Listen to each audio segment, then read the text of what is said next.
We up in here one more again. Y'all come up in here and greet one another, man, as you come in hitting that like button. Yeah, make sure you hit that share button. Come on, get up in here. Let's chop it up. Hold on, let me set this up. Share this on Facebook right quick. Yeah, we in here. Blessings to everybody that actually stayed up. You know, some people was like, man, I'm going to bed. I don't blame you. I don't blame you. Like, man, I ain't about to sit up there and listen to Sin sit up here and preach. Man, forget all that, man. I'm going to bed. I feel you. I ain't even mad at you. You know? But shout out to everybody, man, that's actually stayed up, for this second video, man. Yeah, we're going to get more into it, for the second video. Ooh, Miss Denise up in here. I feel good. You know? Yeah, I feel good. She up in here now. Glad to hear you. Yeah, I am gone. No, nothing has changed. I'm gone. Yeah, but when it comes to situations like that, yeah, I have to come back.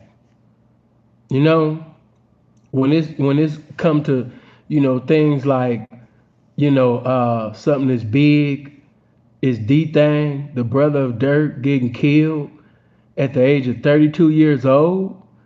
Yeah, I got to speak on that. Y'all get them likes up. As you know, whenever I go live, especially if it's less than 3 hours from the last time I went live, it takes a while for the notifications to get out. So it's gonna be a little while before everybody get notified, those that's up. But you can help me by hitting that like button. Yeah, we can get more people, we can get more notifications out there if you hit the like button. If you just simply hit the like button and share the video. DThang was very intelligent. DThang wasn't no idiot. You right about that. Yeah, you ain't never lied. Hold on, what you say? You got a chili dog. Man, your breath stank. I'm messing with you. I'm messing with you. But nah, your breath do stink. But nah, I'm messing with you. I'm messing with you. I'm messing with you. Matter of fact, let me get some of this good Fiji. Let me get some of this good Fiji, man. The general, man, what's happening? I never was into that. You know? Never was into chili dogs. You know? I ain't even gonna lie to you. Are you one of them guys that's like me? It's just the littlest thing can turn you off. A woman might tell you, "Oh, I'm going to what's that place? Hardee's or no Arby's." Woman might be like, "I'm going to Arby's to get me a chili dog." I don't know what it was, man, but one of my ex students, man, she was actually trying to go get a sandwich at Arby's, man, and that really just turned me off. The fact that she was trying to like eat at Arby's, it was just such a turnoff. Like, damn, bitch, you eat at Arby's? Can't be fucking with no bitches to eat at Arby's. You know, somebody knock me for this bitch, man. Can't be fucking with no bitch to eat at Arby's. You know, hey, baby. Good evening. Blessings to you. No blessings to you, sexy. Yeah, so beneath me. You right about that. Arby's. You niggas is messing around with bras that eat Arby's. You know? I'm not trying to act too uppity, but yeah, if she eat at Arby's, nines out of 10, Sin ain't gonna be feeling her. You know? Told you guys, man, I need you to hit that like button. You know, if I've done a video, a live that's less than 3 hours from the live that I previously just did, it's gonna take a while. It's gonna take a while for the notifications, to get out there. So I need you to hit that like button, man. You know? Look at all of these women. They eat Arby's.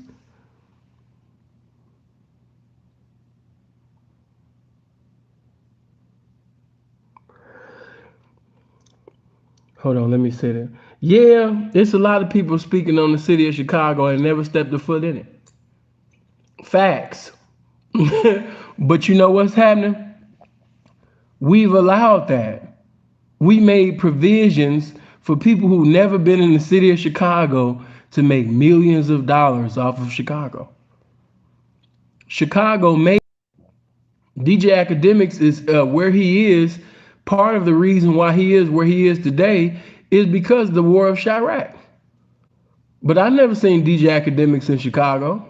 Have you? Let me know. I might be wrong. I've never seen him there. You know, I I've never seen him there. But DJ Academics definitely got rich. You know? Yeah, he's rich, man. Arby's is nasty as hell. If you eat Arby's, you are a destructive pack. Okay, but look, let's get into some things. I wanted you to hit the like button. I at least wanted to start with the likes on one accord with the viewers before I get into it because you know once then start talking, I'm gonna be going in for a little while. We ain't gonna be up all night. I ain't gonna try to keep you all night. I know some of y'all gotta go to work and you know all of that, you know? So I'm gonna be mindful of that. I'm gonna try. Listen, I didn't say I was, but I'm gonna try to make this an hour video. I'm gonna try. But if the spirit of the game lead me over, then it is what it is. But I know some of y'all got to go to work and things. I know. Can you get a question in? Brother, why? Okay, what's your question, Kevin? I don't know why you would want to ask a question when I'm going to speak. Like, and then when I have the call in, y'all, you know, you don't even be calling in. You know? But what is your question, brother? Hurry up. Shoot a three from half court. T Love, you got to go to work in the morning? Okay. Gloria.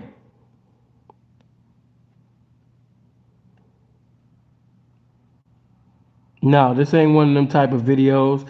I'm going to get his brother a couple of more seconds, man, because he taking all day to type a question. Kev, what's going on? Talk to me. I'm related to Crump? No, I went to high school with Crump. Yeah, Ronald went to school. Ronald went to Dunbar. We not family. I know some of his family, but I'm not his family. I don't know why people thought me and Crump was related. We don't look alike. Okay, it's taking you 3 decades, bro. I gotta move on. But listen, you waited until I got to this the next minute. Okay, listen, simple. You live in the will of God by being obedient to the word of God. If you are obedient to the word of God, you know, if you're obedient to the doctrine of true holiness, which is being taught through the word of God, you are in the will of God. If you live a righteous life, that is being in the will of God.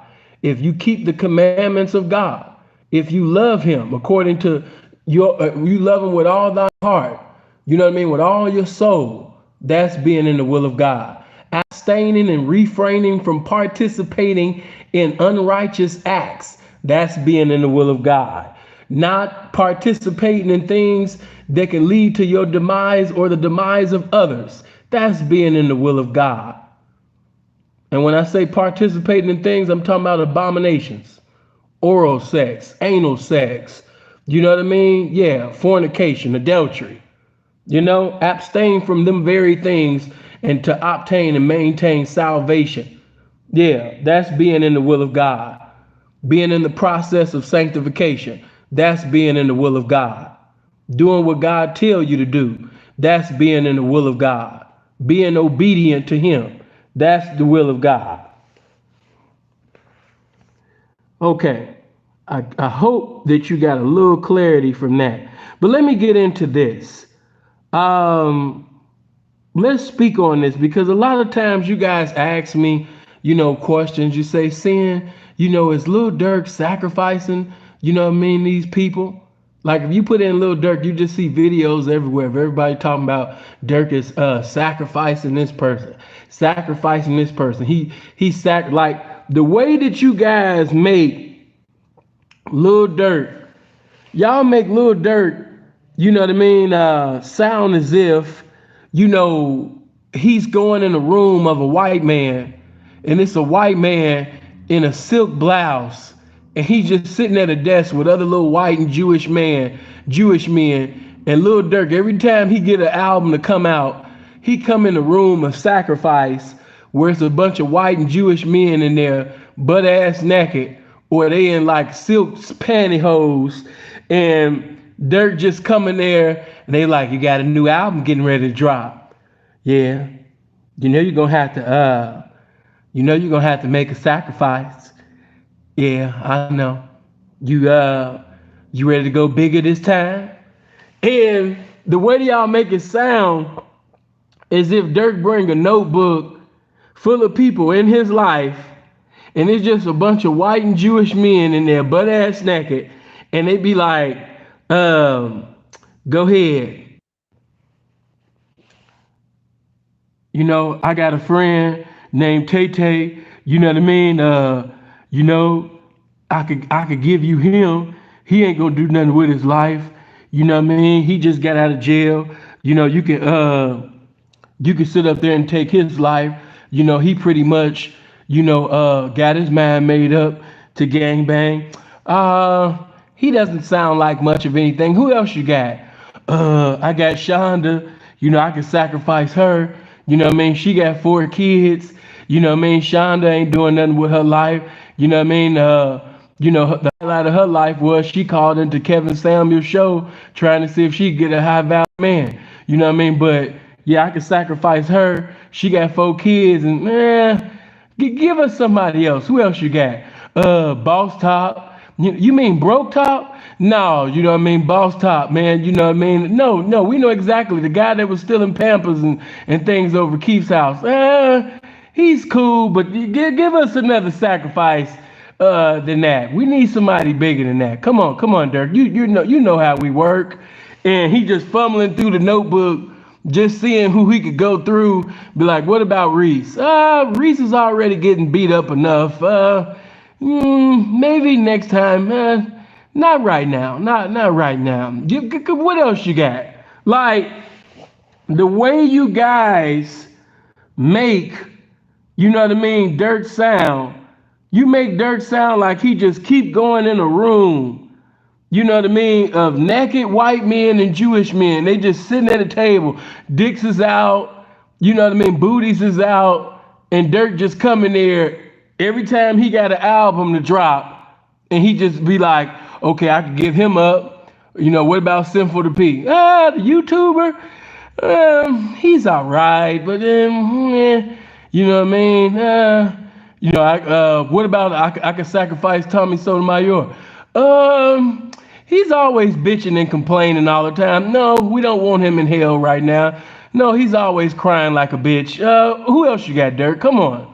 Like, that's the way that you guys, that's the way that y'all make this up. Like he just coming in there all the time with a notebook, you know what I mean, full of people he can sacrifice to these white and Jewish guys, and they just sit up there and just be like, I don't know, man. I don't know, Durk. You know who you had to give up last time for a Drake feature, and then you sacrificed to homie, to get this mixtape with Lil Baby. So what do you want now? You want to be like the best rapper, you know what I mean, alive? You want to be better? I want to be better than Pac. I want to be looked at, but I want to surpass Kanye West. I want to be richer than Kanye. Well, you know the sacrifices that he made. You're gonna have to outdo him.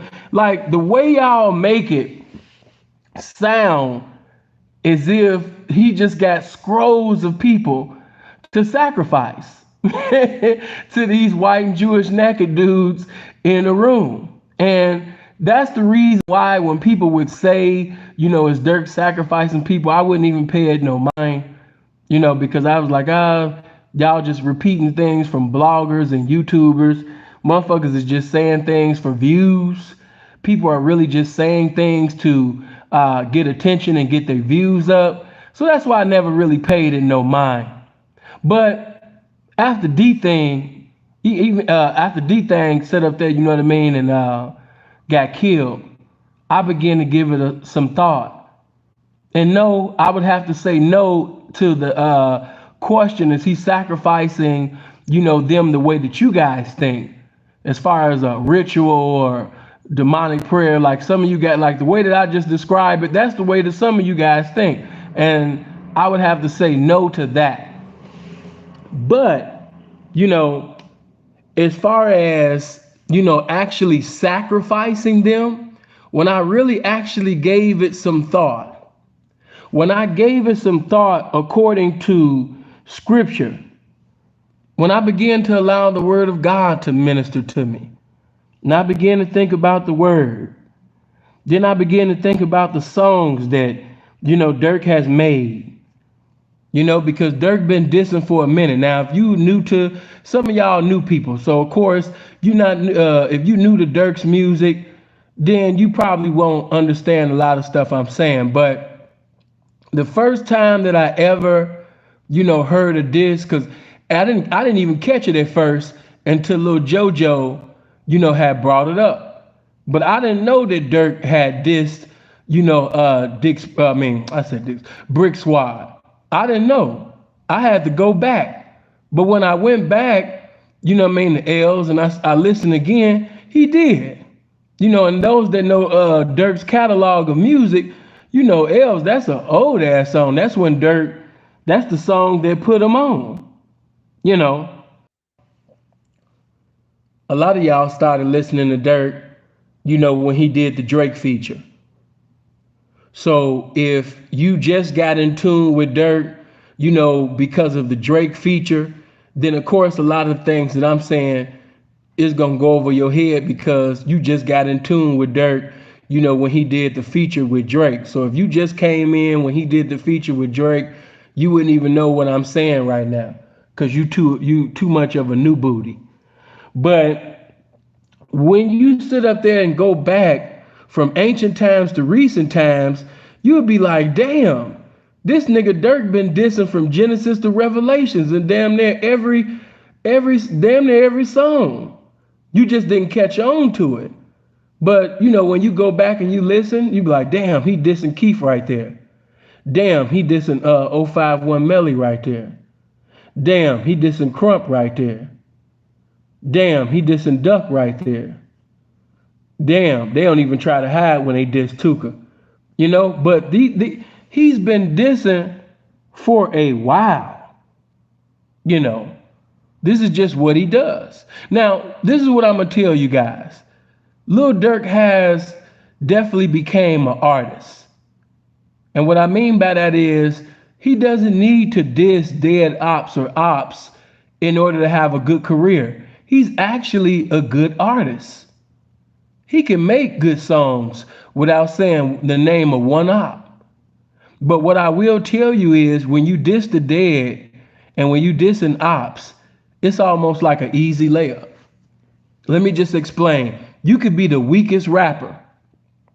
You could have the weakest bars.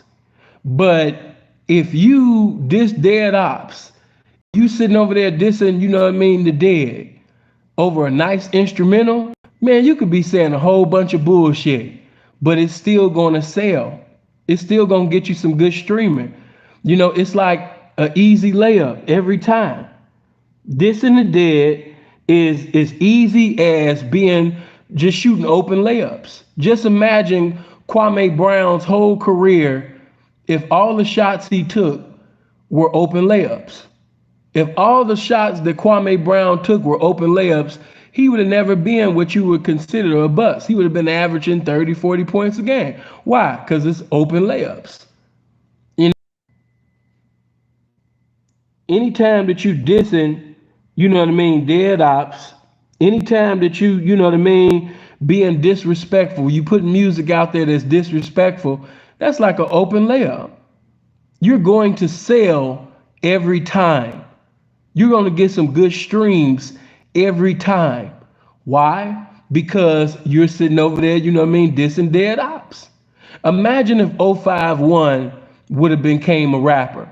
If he would have became a rapper and he was provided the right instrumentals, 051 Melly would have been the biggest thing out of Chicago. And he could have been the weakest rapper. But the fact that you have somebody with that street representation, you know what I mean, a good reputation in the streets, and he's on instrumentals talking about how he's going to kill this and how he's going to kill that, yes, you know what I mean, he would have been successful. Get my likes up, man. Come on, we damn near got 500 people listening already, but it's only 225 likes. I need the youth in here. I want the young people in here, man. Get the likes up so we get them notifications out there. Everybody hit the like button right now. If you're not subscribed to the channel, make sure you click on subscribe and make sure you hit the bell. But, you know, it's an easy layup. You don't have to put much thought into being disrespectful. You don't have to put much, like how much creativity do you need when you're allowing the spirit of disrespect and rebellion and hatred, you know what I mean, to reside and abide in you, you know what I mean, to preside over you while you in the studio. You know what I mean? You could just freestyle the coldest shit when you being disrespectful. When you talking about killing your ops, you know what I mean? The spirit of hatred, it's an anointing. It's a satanic, demonic anointing that will meet you in the studio. Certain individuals, they could be sitting over there, they got writer block. They got writer blockers. They can't even think of their next bar. But when you making drill music and you disrespecting the dead, or you being disrespectful, you know what I mean, to your ops, the anointing, the devil's anointing, the satanic anointing will meet you in the studio. And you like, damn, I didn't even think of that. You know, but that creativity will meet you and say, no, don't say that. Say this. No. Say you coming in his mother's house and you're taking, you know what I mean? Yeah. You smacking the shit out of his mama in front of his grandmother. And if the grandmama screamed too hard, you gonna murk her ass too. Put that down there. And say it like this. You know, it's the, you know, hold on. There we go.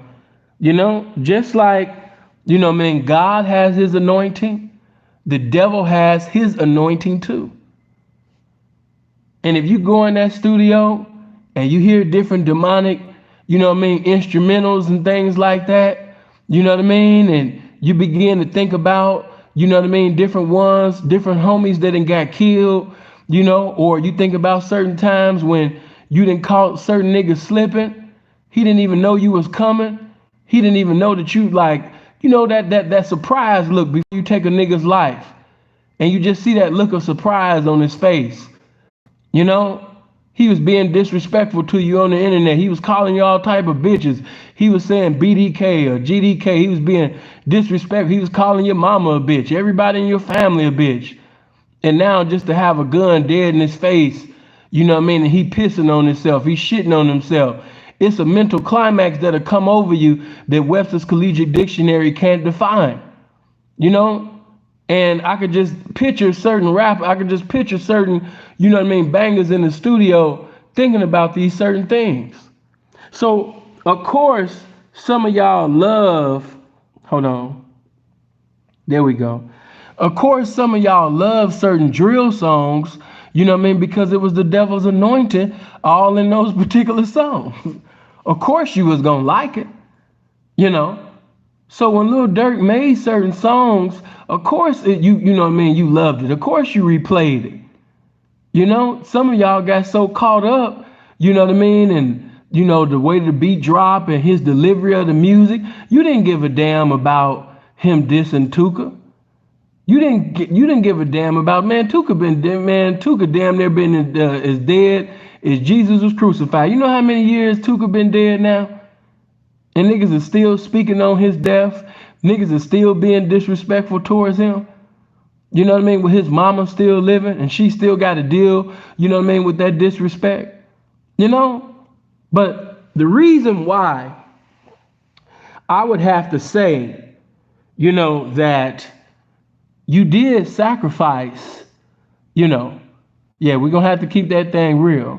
You did sacrifice, Chino, because the songs, the music that you made, you know, basically created.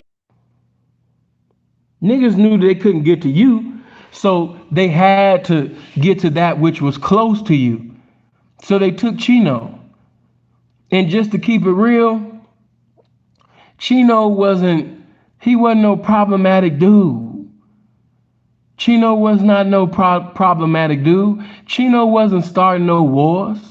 Chino wasn't with the business like that. Chino wasn't sitting over there initiating shit. You know, Chino was, just to be honest with you, Chino was also a square. You know what I mean? That's what Chino was.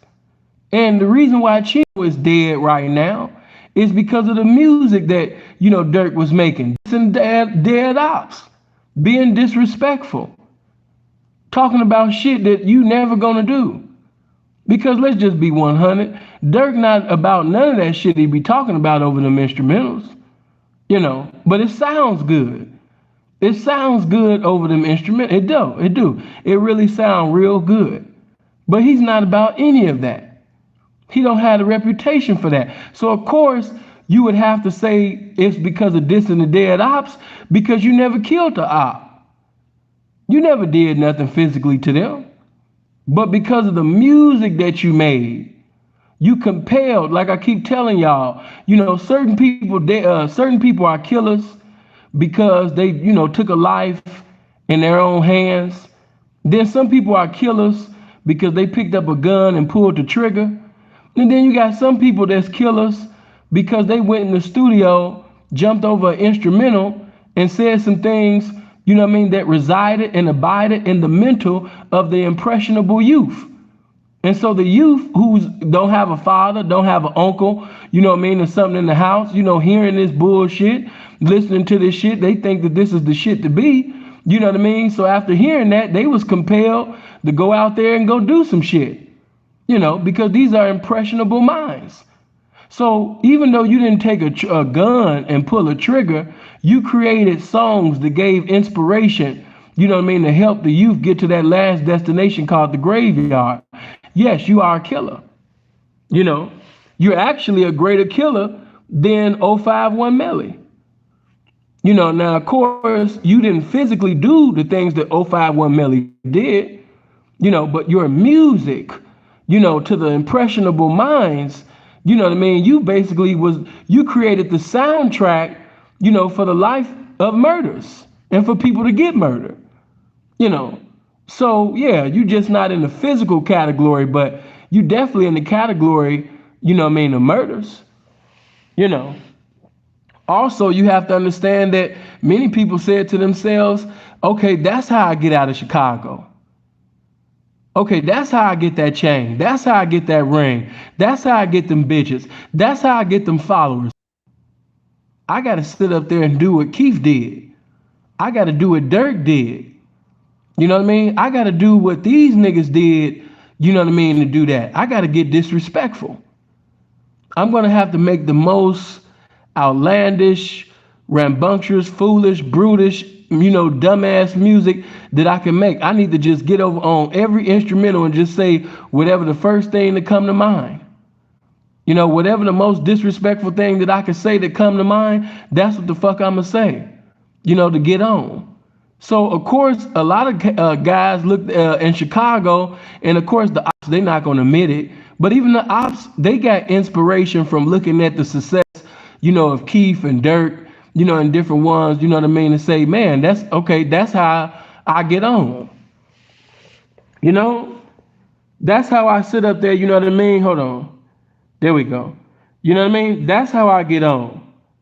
That's how I become, famous. That's how I get to fuck this bitch and that bitch, and that's how I can get to Alexis Sky. That's how I can fuck Tommy. You know?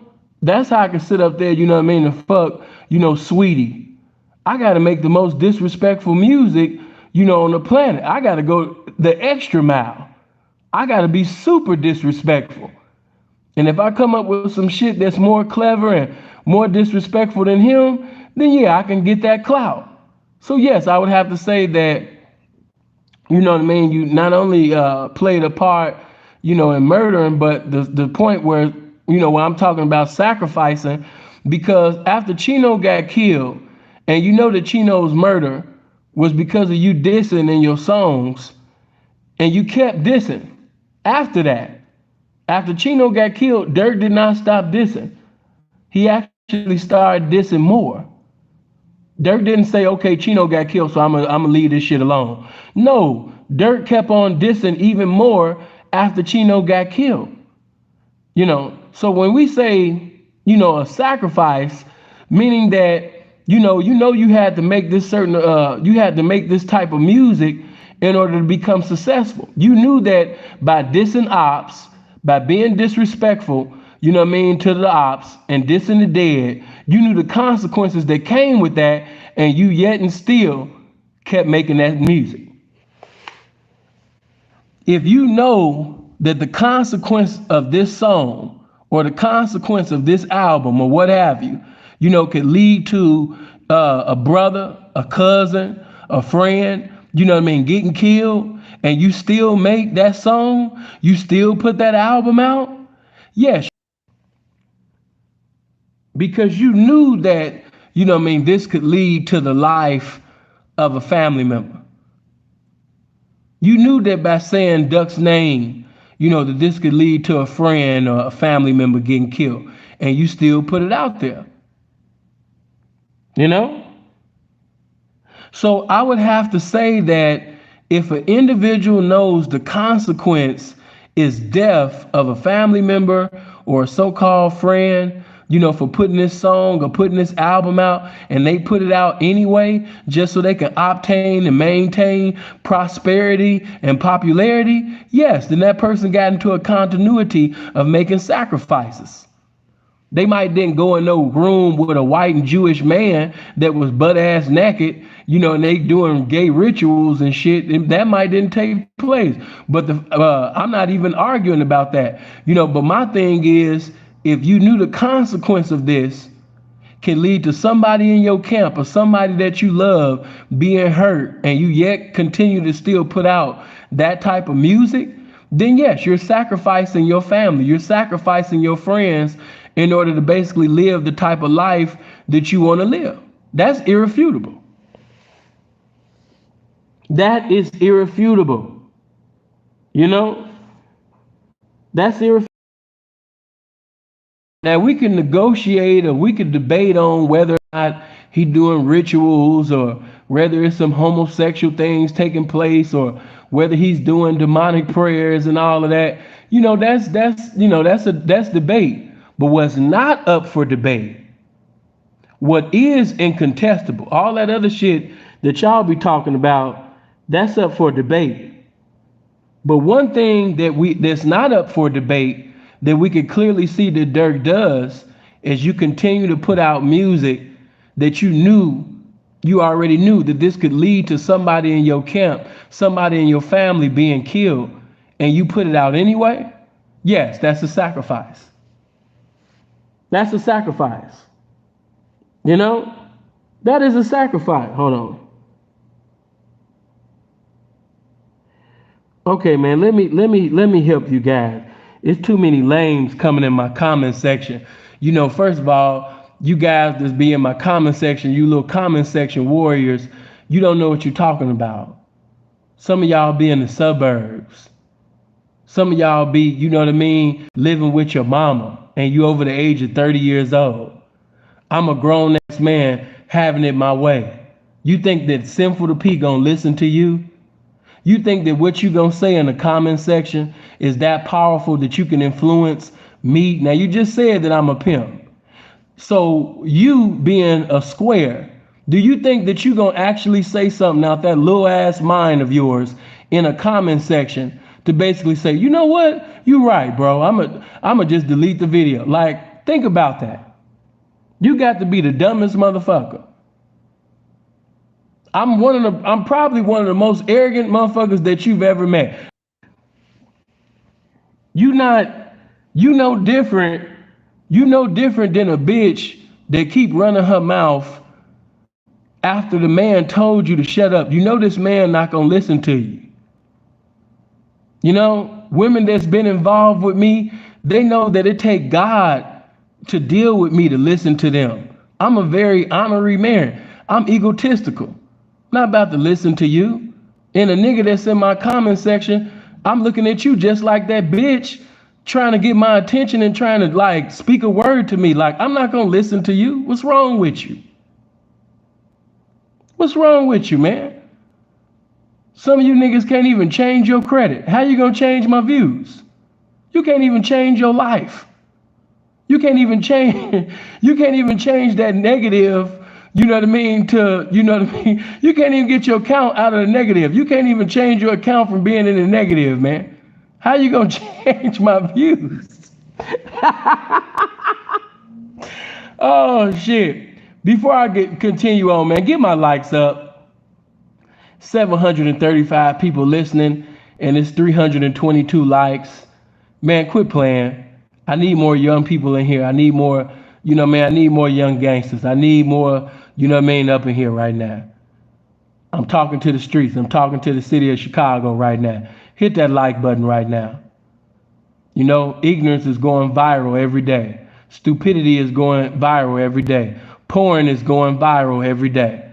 Help the game go viral. I don't need your money. I'm not asking for your money. You know what I mean? But I appreciate if you hit that like button to help them notifications, you know what I mean, get out there so more people can join in this live. Yeah, get the likes up. You know? But hopefully, you know, no more you sissified, sassy ass, Mary Kay products selling ass niggas get your motherfucking, you understand me, little mama ass up in my comment section. Oh, Kayla B ass niggas all in my comment section, gyrating and percolating, all in the comment section, trying to sit up there and give me your opinion. Keep that shit to yourself, man. I mean, God bless you. Yeah, just man, purse wearing, like, what's wrong with you? Appreciate that too, baby. Good looking. But getting back to this game that I never left, you know, when you know the consequence of something and you continue doing it, that's just like if I went to prison, God forbid, but God forbid, let's say if sin basically went to prison and somebody, let's say, you know what I mean, that, you know, sin caught another pandering case, another living of the earnings of prostitution case. And let's say that, you know, if I caught another case, right? Follow me.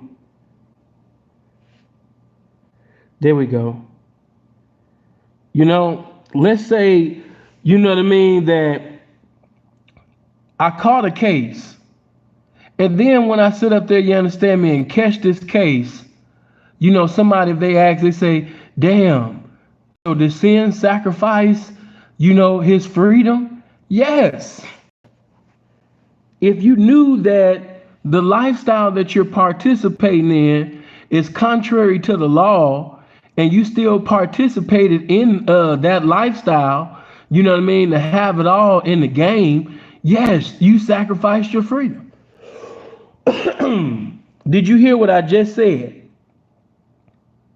If you are living a lifestyle of criminality, all right, let's take it from a criminal standpoint. I'm going to give you positive sacrifices and negative sacrifices. If an individual, you know what I mean, gets in a lifestyle of criminality, knowing that if they get caught doing whatever they're doing in this street lifestyle that they're in, that they can lose their liberty in society, they can be in somebody's jail or prison. Yes, they made a sacrifice. That's why I always told Squares that the pimp, he's making a bigger sacrifice than that hoe, because if that hoe get locked up, 9 out of 10 she gonna get kicked out in the same day. Especially if she don't got no criminal record, they gonna put her in jail. She might be out of jail less than an hour, depending on where she's at. But if they lock that pimp up for human trafficking or a pandering case and things like that, that's serious.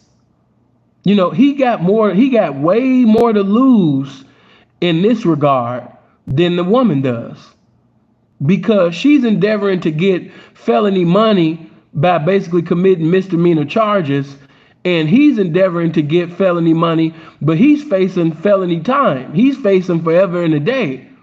If he get caught, it's a chance that he might be in a correctional facility for an eternity and never see his liberty in society again. But that bitch, she gonna be kicked out that same day, or within a 48-hour period. So he's making a sacrifice. He knew that if he got caught, that it was a chance. Hold on. He knew that it was a chance that if he got caught, he would go to prison forever. He knew that, if this bitch told on him, that he could go to prison forever. That's a sacrifice that he was willing to make. So, in any lifestyle, especially outside of God, but any, carnal lifestyle, any lifestyle in carnality, you're making a sacrifice to obtain and maintain success in the lifestyle that you're endeavoring to be successful in. Lil Durk made sacrifices. Lil Chino, he was a sacrifice. Durk knew that, that there was a possibility that this could happen and that could happen. He know even right now, if he continues to make that type of music, it might be a day where somebody might catch one of his children. God forbid. God forbid. But somebody might catch, one of his children and decide to be heartless. Do you understand what I'm saying? Somebody might catch one of his children and decide to be heartless and delete one of Durk's children. And if somebody say, man, you think Durk sacrificed his child? Not in the way that you guys think, but I would have to say from a spiritual standpoint, yeah, he did. If you knew, that this could lead to your child or somebody in your family dying, just like your brother just did, and you keep making this type of music, you keep dissing Duck, and you know what come with that, then yeah, I would have to say that you sacrificed your child. I would have to say that, you sacrificed your family, you sacrificed your friends to be where you are today.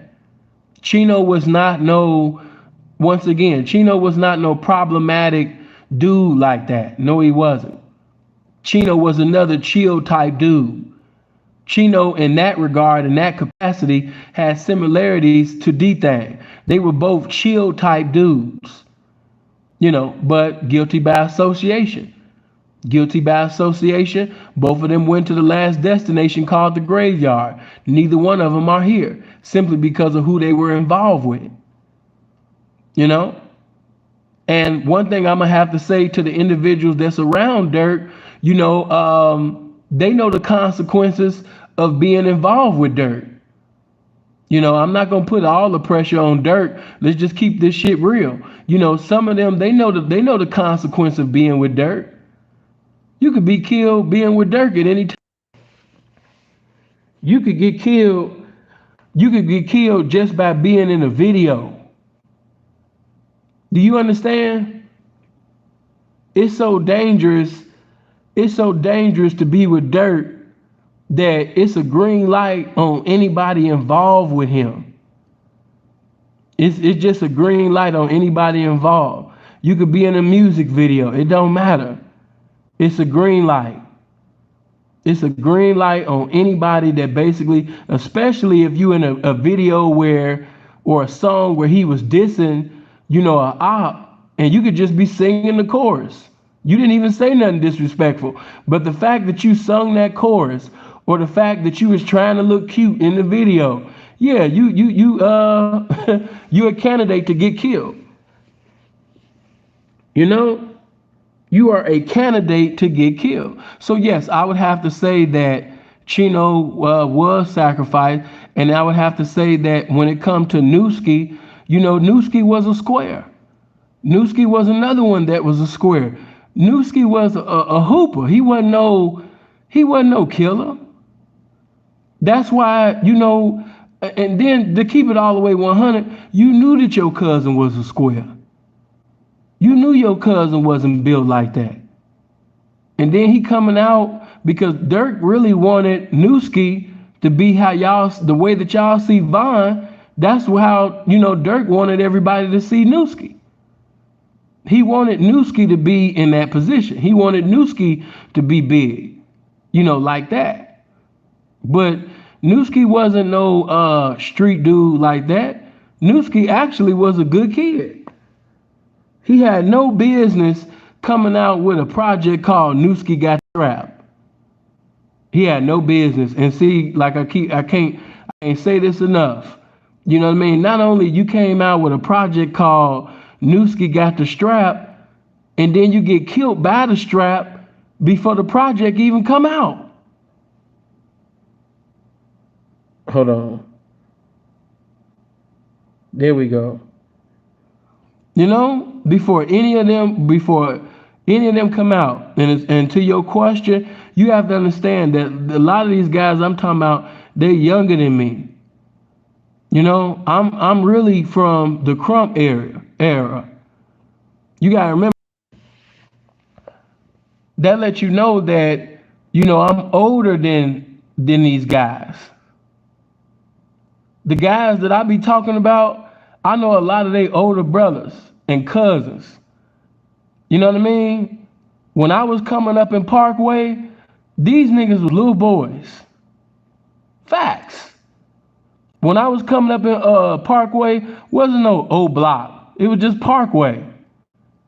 That's why, and it ain't no disrespect. This ain't because, I know some of my partners things be listening to things. It ain't no disrespect, but that was the music that did all of that.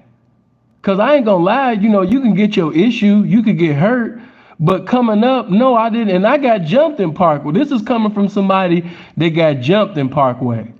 Sin and got his ass beaten Parkway. Y'all know, Sin always kept it real with y'all. I kept it real on my W's, and Sin could keep it real on his L's. I got jumped in Parkway. But even after I got jumped in Parkway, I still wouldn't say that Parkway was the most dangerous environment in Chicago. That's what the music did to y'all fans. The music had you fans thinking that, this was the most dangerous place, in the city of Chicago. No, it wasn't. At least basically when I was, that's why all the bust downs and, was that. I'm not saying that niggas wasn't on bullshit. Niggas be on bullshit everywhere, but I never seen Parkway like that. But Keith music had everybody thinking like, oh my God, oh block, woo, he took her to the O.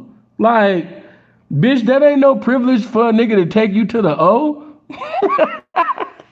But I mean, hey, it's a cute song. You had bitches like, ooh, I want to go to the O. But that's just the power of music. I'm like, bitch, if a nigga take you to the O, bitch, he really don't think much of it. If he take you to the O, bitch, he didn't think nothing of you, bitch. I'm letting you know that now.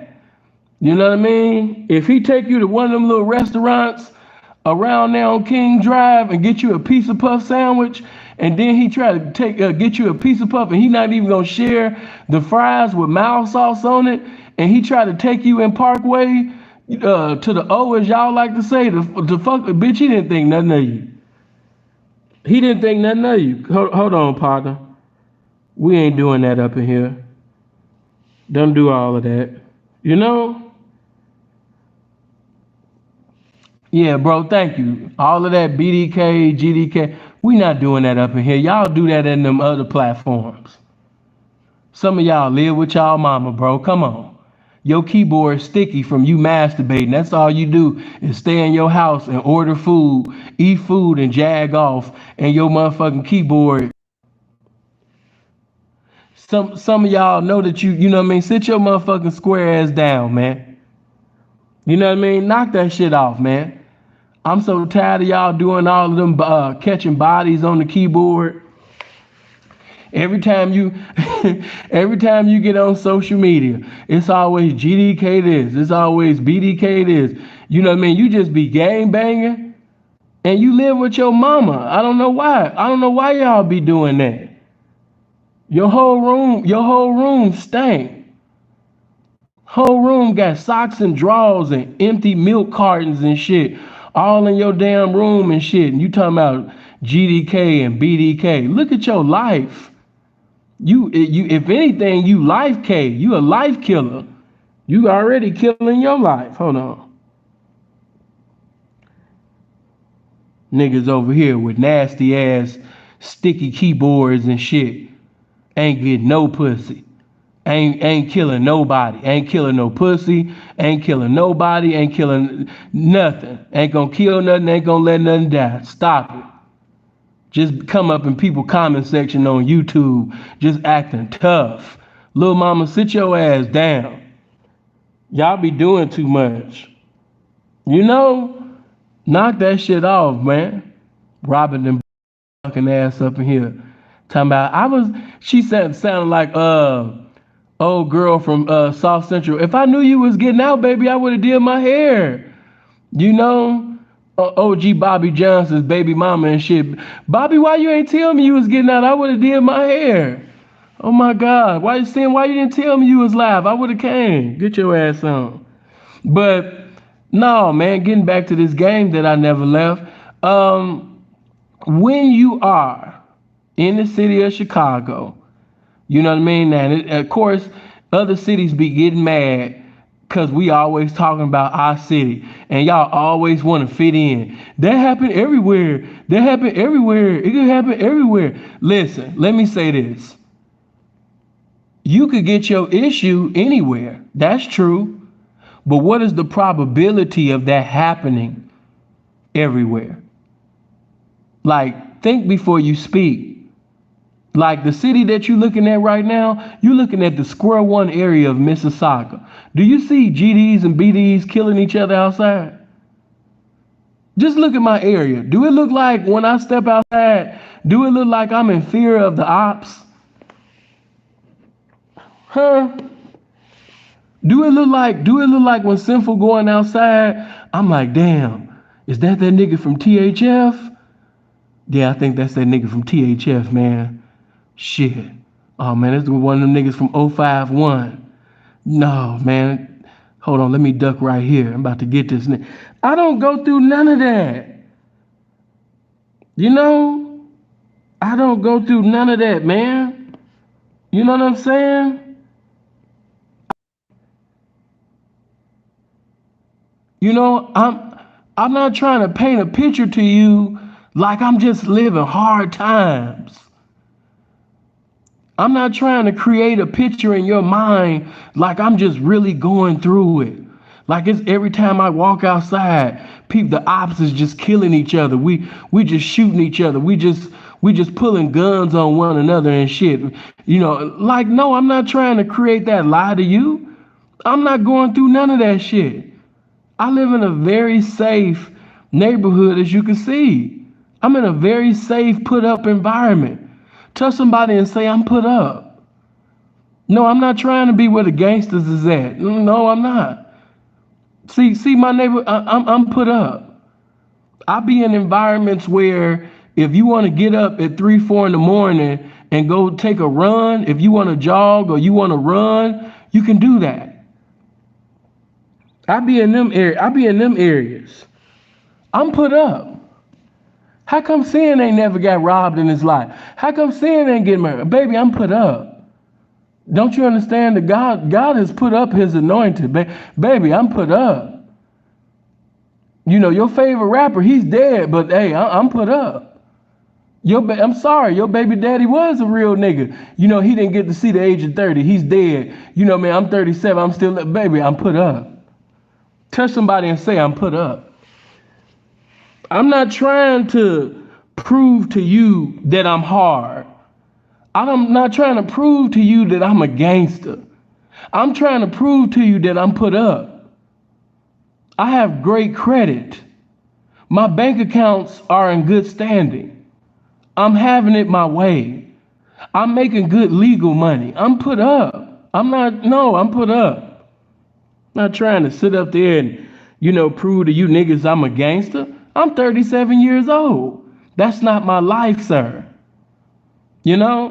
And just like it's not my life, that's not Durk's life either. That's not Durk's life.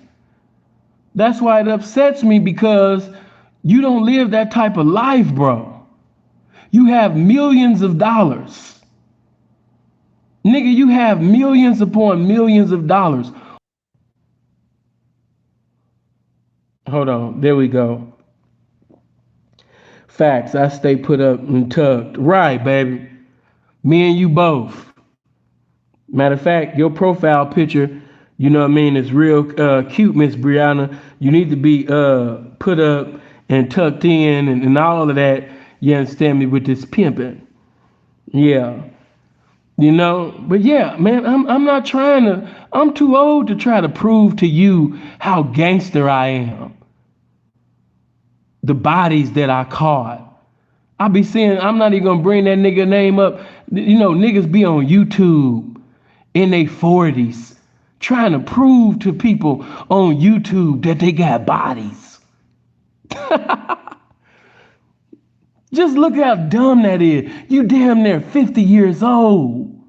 You got niggas that's getting $40,000 and $50,000 a month on YouTube, and they on YouTube trying to prove to people that they got bodies. The devil got y'all out here looking stupid. That's just dumb. I'm not trying to prove to you that I got bodies. I'm not trying to prove to you that I'm pimping on hoes.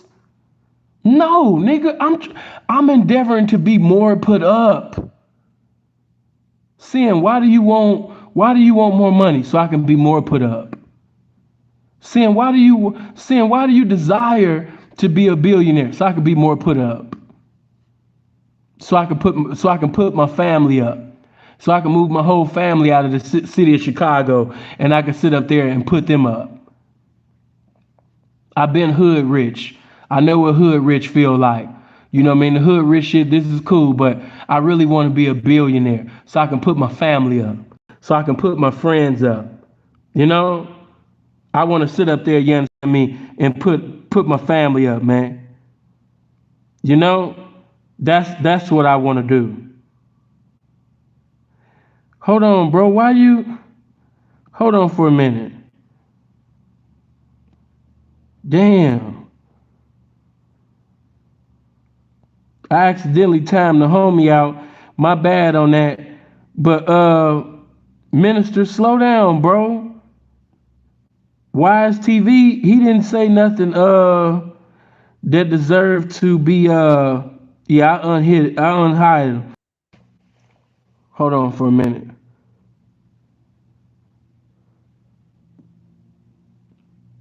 Okay, there we go.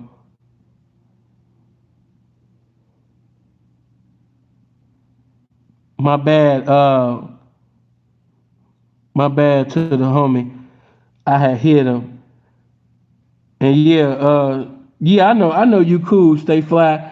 No, he was just making a joke, bro. He was just making an indirect joke on the nigga Hassan. He don't mean no harm. Let him breathe, family. Stay fly, that's the homie from the shot. He good. But yeah, man, when you live in a lifestyle that's put up, why are you dissing dead ops? When you put up, you don't have no business saying things in the studio that could potentially get your family killed. Why? Because you're put up. And see, if you really love your family, guess what you gonna do for your family? You gonna put their ass up too. See, I'm gonna let y'all in since I'm just talking this real shit to you. That's why it took me a while to even fuck with Durk. I'm not gonna say too much, but it took me a while to fuck with Durk because I've been fucking with, you know what I mean, not just Wook. I've been fucking with niggas, you know what I mean, in OTF. I'm past all of that now, man. It's pimping with me, man. I'm cool with BDs now. You know? I even told y'all the truth, man. You know what I mean? That's just the truth. Now, my father, he went on to be what he was going to be. But originally, when my father, before he got into the game, my father was a devil's disciple. You know? So, I mean, I can't be too angry and upset. You know, I mean, shit, that's, you know, that tree over there gave birth to me. So, let me just say this, man. It took me a while to even like listen to his music and all of that because I didn't like the way that Lil Durk, how he had left Lil Vernie. Like I said, I'm not gonna go too much. I'm just showing you character. When Lil Vernie had got put in a wheelchair, I just thought it was very fucked up for you to not sit up there and take Vernie with you. You should have had Vernie in Atlanta with you. Why would you leave Vernie in Chicago? You know, that shit just looked crazy to me. You know? And since I took it there, you know, like I said, I'm not gonna give too much or do too much. Cause see, a lot of niggas, man, they just be on YouTube just to say things, just to get views and shit. It's so much that I know that I could have been put out there. You know what I mean? But I'm just not the when it comes to the Chicago shit, man, I love my city. And when you really genuinely love your city, when you find out certain information, you don't put that shit out there for views because even if you don't like a certain nigga or like, you know, a certain clique or a certain tribe, organization, whatever, they still your city though. You know what I'm saying? But I just speak on that one thing. I'm not gonna speak on other shit that I know, but it was certain niggas, even in OTF, that felt the same way that I felt. It was certain BDs that even was looking at that shit crazy. How you left Vernie in a wheelchair in Chicago? That shit didn't make no sense. You know what I mean? It just didn't. I could say some other things, but it just didn't. It didn't make no sense. So when I used to see dude all in the videos and, you know, wearing chains and rings and all of that, it wasn't impressive to me. It just wasn't impressive to me. It was like, so what? You know, you got your homie in a wheelchair, and your homie could get killed at any time, and you just left your nigga in Chicago among the wolves. You know he in the wheelchair. Why y'all think when Crump was dissing the way that he was, why y'all think certain niggas shut the fuck up and didn't say nothing? It wasn't so much. Now, some niggas were scared of Crump, but everybody wasn't scared. It was just that he was saying so much truth. It was like, what could you say?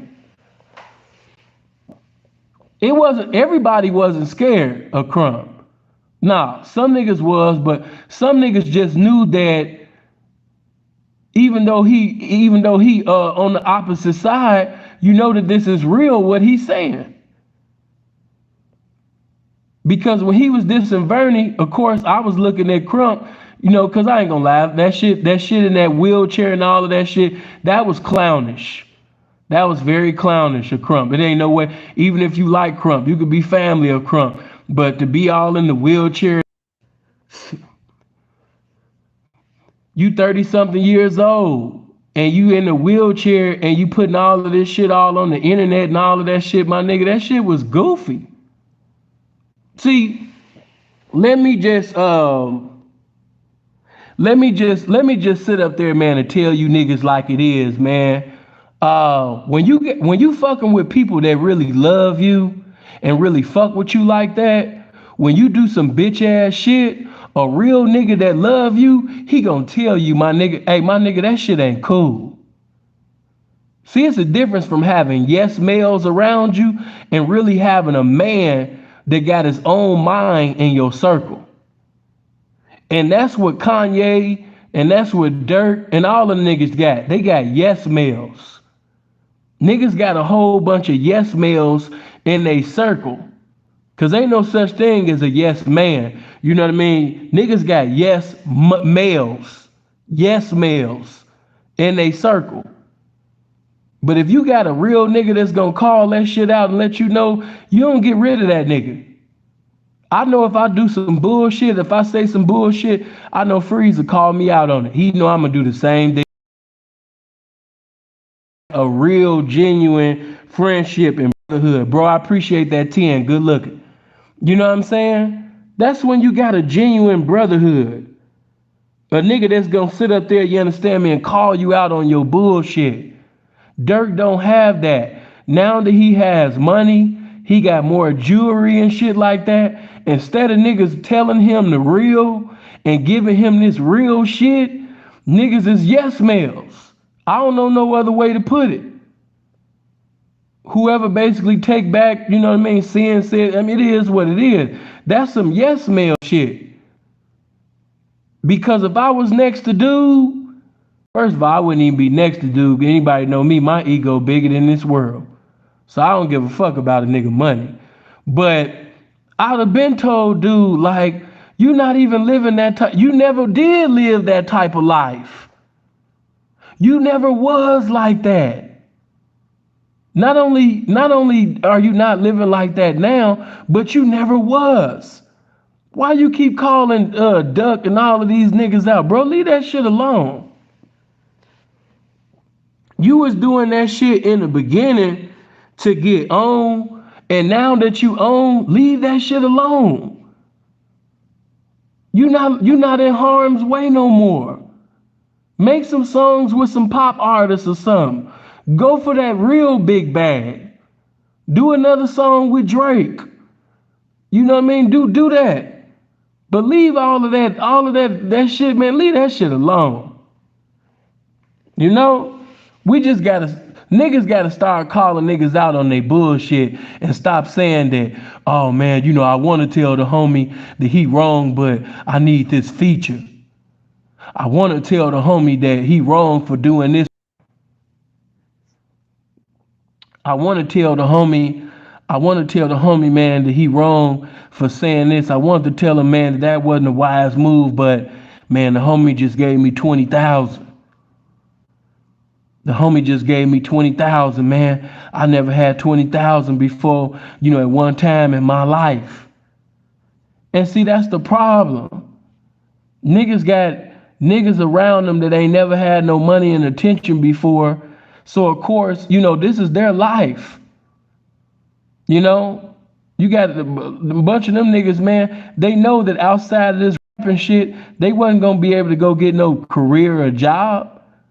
So they're not trying to say anything to blow off their opportunity, you know what I mean, to be around dirt.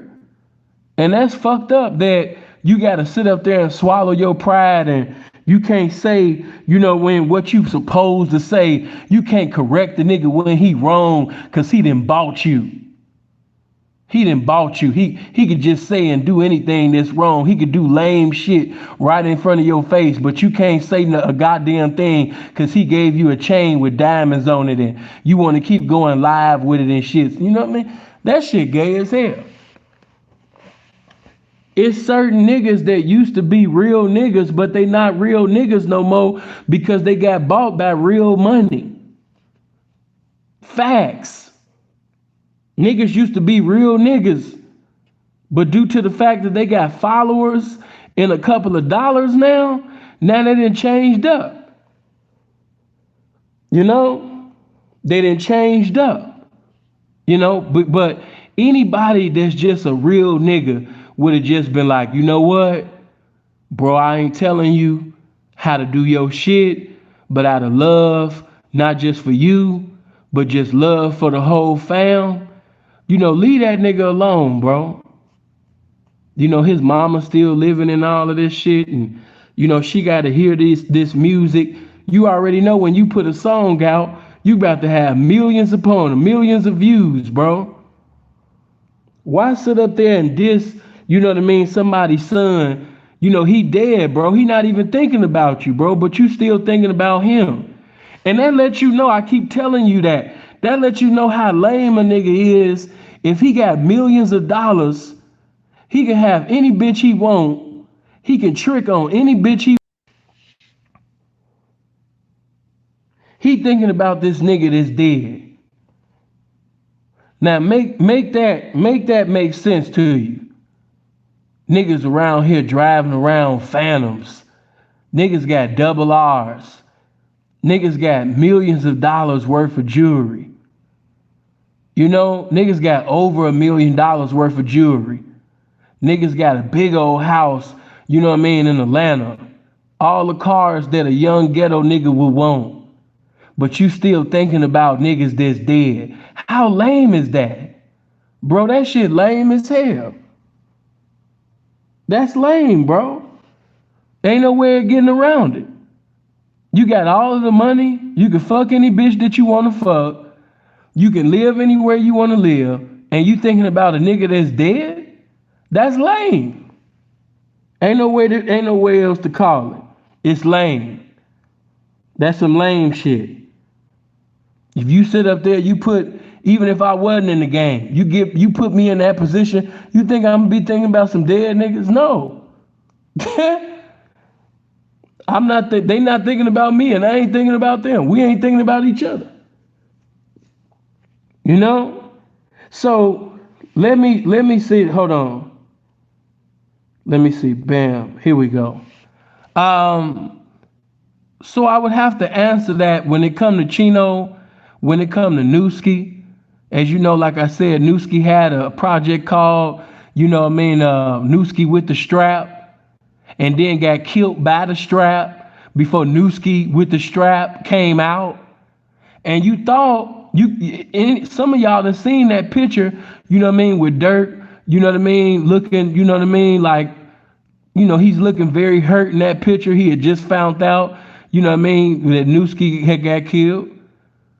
You know, and I ain't gonna go into all of that situation, but I'll tell you this, you know, Crump wasn't lying. Yeah, he wasn't lying about that. No, he wasn't lying. You know, I ain't even got to go all into it, but if you know, you know. Nah, he didn't lie about that. No, he didn't lie about that. No, that's another situation that, you know, Crump told the truth on. Yeah, you notice when he said it wasn't niggas on the other side talking about, oh, you lying, you lying, you lying. You know, that's facts. That was facts too. You know. Now, of course, I heard it before he had even put it on the internet. You know what I mean? That's how I knew when he said it, it was the truth because I didn't get it from the other side. I got it from the inside. So that's how I knew. You understand me? I been knew that. Now, watch this. I'm not a gangster. But if I'm with Freeze,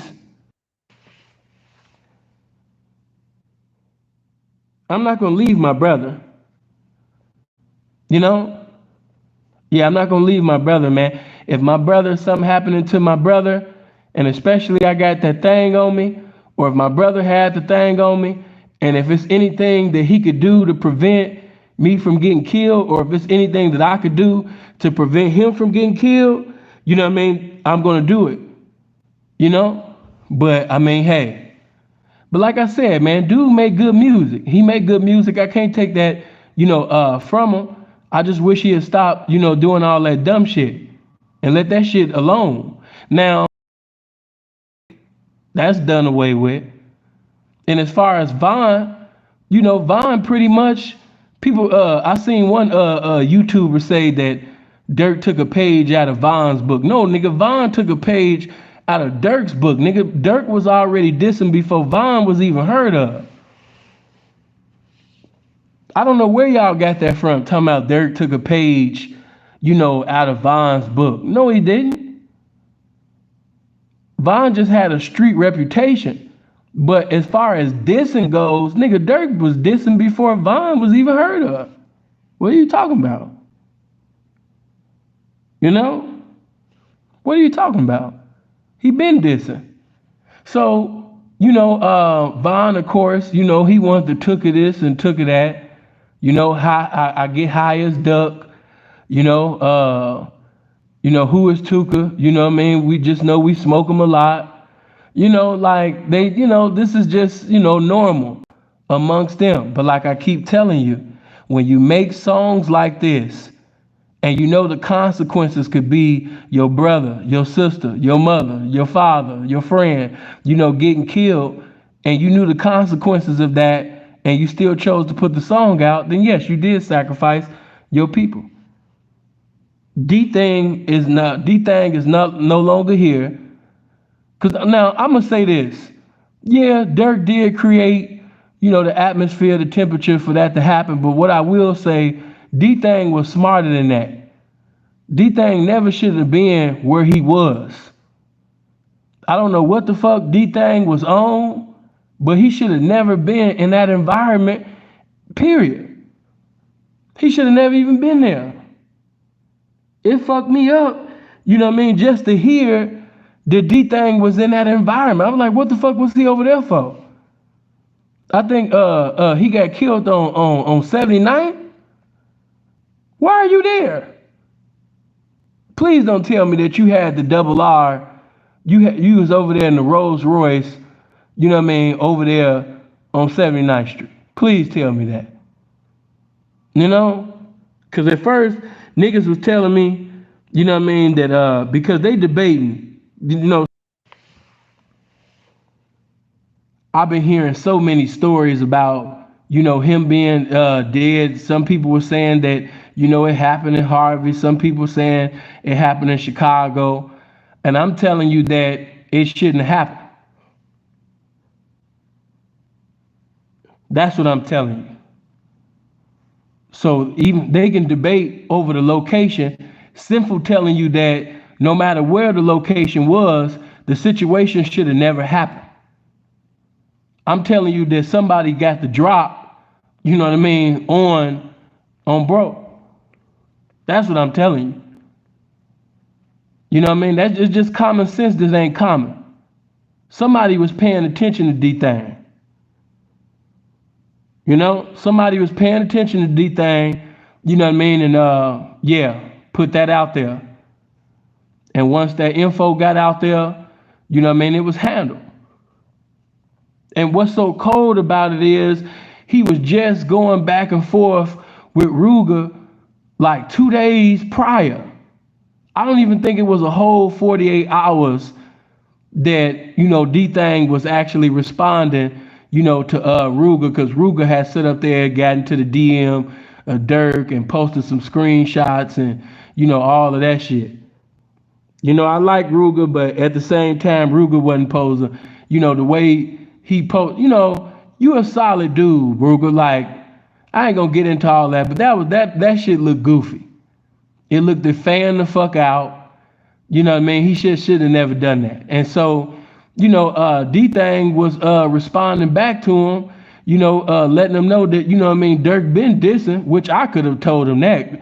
Durk done diss Duck multiple times before he died. And I ain't talking about sneak dissing either. I'm talking about put his name out there.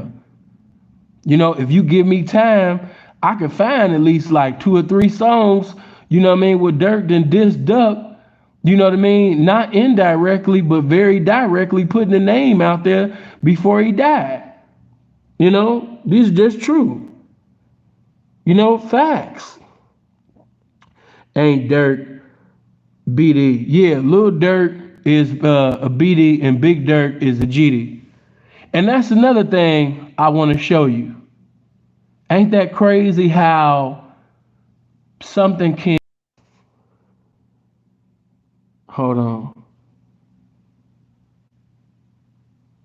That is a lie. I don't know where you got that from, but yes, he did. I don't know if you like a new booty nigga, or maybe you became a fan once Durk did a song with Drake, But nigga, it's like 2 or 3 songs, that Durk said Duck name before Duck even died. That's why DThang even posted that in his story. DThang sat up there and posted the song in his story.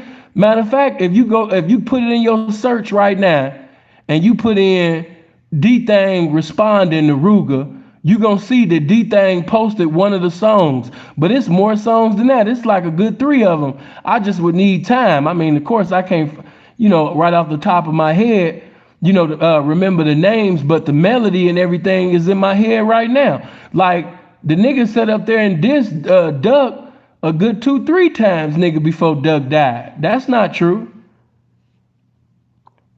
Now, I would say that, he wasn't like dissing him all the time the way that he dissing him now. But all you would have to do is put in DThang responding to Ruger, and you're gonna see that, DThang sat up there and posted one of the songs that Durk had dissed Duck before Duck died. I'm talking about this song is like 2014, 15, bro. You got to get on your shit, bro. Hold on. I'm not one of these goofies on YouTube that just be saying shit just to be saying shit. No, bro, I come with facts before, and if I do say something that's contrary to the truth, I will come back and acknowledge that, nah, that shit ain't right. Because I don't want my people evangelizing some bullshit. You know what I'm saying? But I always fact check. But if you've been listening to Durk music for a while, shit, you would know that. Hold on. But I would say that this situation, now watch this. Those that's from the Shy, you already know. But look at how the 6 got into it. You know what I'm saying? Now, of course, there's many debates on, why the split came between the GDs and the BDs. Why BGDN came to an end. Why they sit up there, one side drop the G, one side drop the B. And when it all...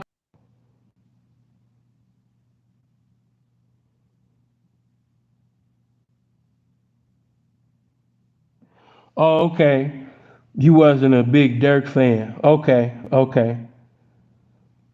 You probably was listening to Duck.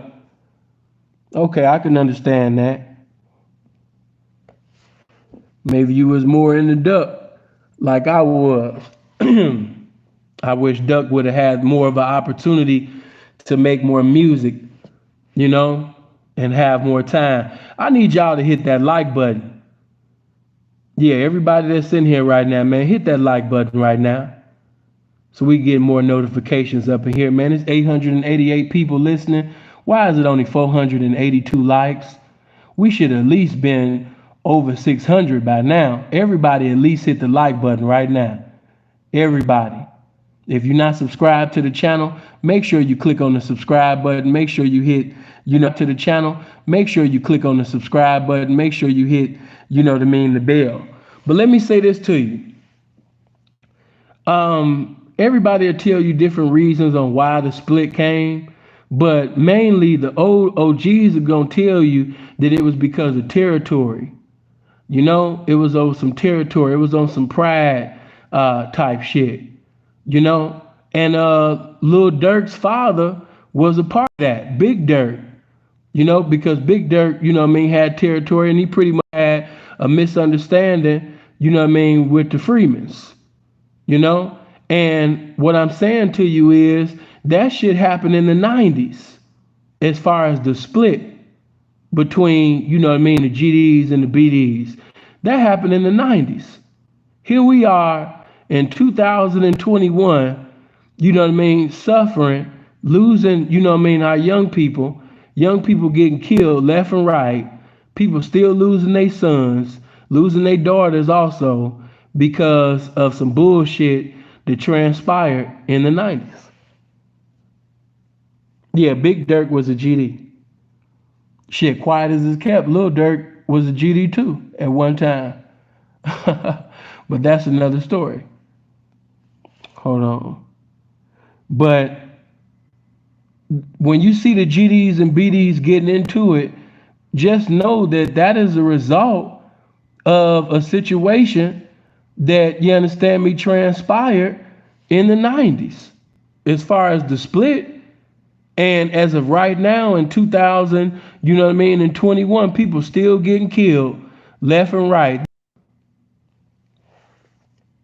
More people have been killed, under the six, you know what I mean, than anything, you know?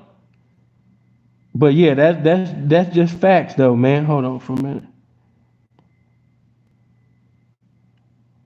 No, they didn't, bro. I like what you said. King David or chairman didn't stand for disrespect of our own people and others. Yeah, you have to understand that a lot of these guys they be claiming the name, but they don't do what's vital to the title of the name. So really, you just got a bunch of guys that's claiming to be GDs and claiming to be BDs, but in all honesty, not really. You know, not really. They're not doing what's vital to the title that they professing to be. Nah. But no, it was a decision. It was because of some bullshit that had transpired in the old days, in the 90s, as to why a lot of the shit that's going on, even to this day, decades later. Which is fucked up, but that's very true. That's cold blooded, man. How you could get into a situation. That's cold blooded, man. How you could get into a situation in the 90s and then damn near 30 some years later you lose your son, because of some GDBD shit. That's crazy. Oh man, I knew one of y'all was gonna bring. I had totally forgot about that bitch, but I'll just tell you this, man. Was gonna bring. I had totally forgot about that bitch, but I'll just tell you this, man. The word of God say you reap what you sow, and 6ix9ine will have his day. Don't you ever think that God is gonna allow 6ix9ine to just keep doing the things that he doing, and it's not gonna be rewarded. He's gonna have his day as well. 6ix9ine definitely will have his day.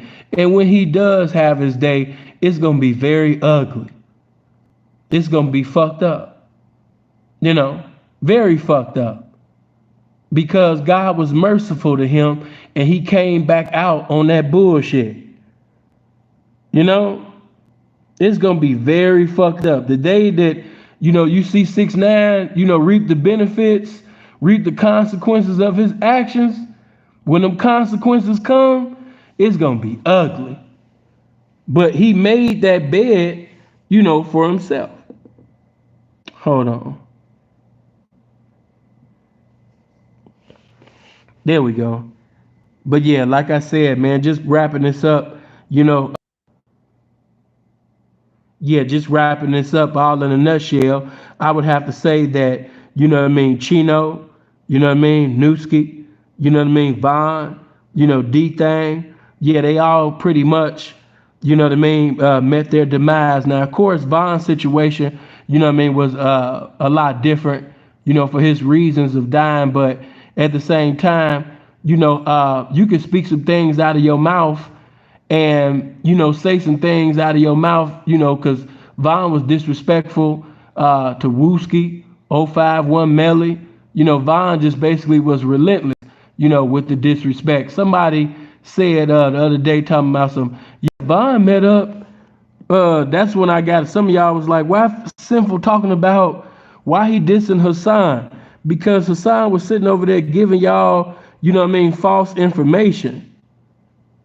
Talking about that nigga told y'all that Lil Durk met up he met up with Duck and they came to a truce and they decided that they wasn't gonna diss each other and diss the dead ops and things no more.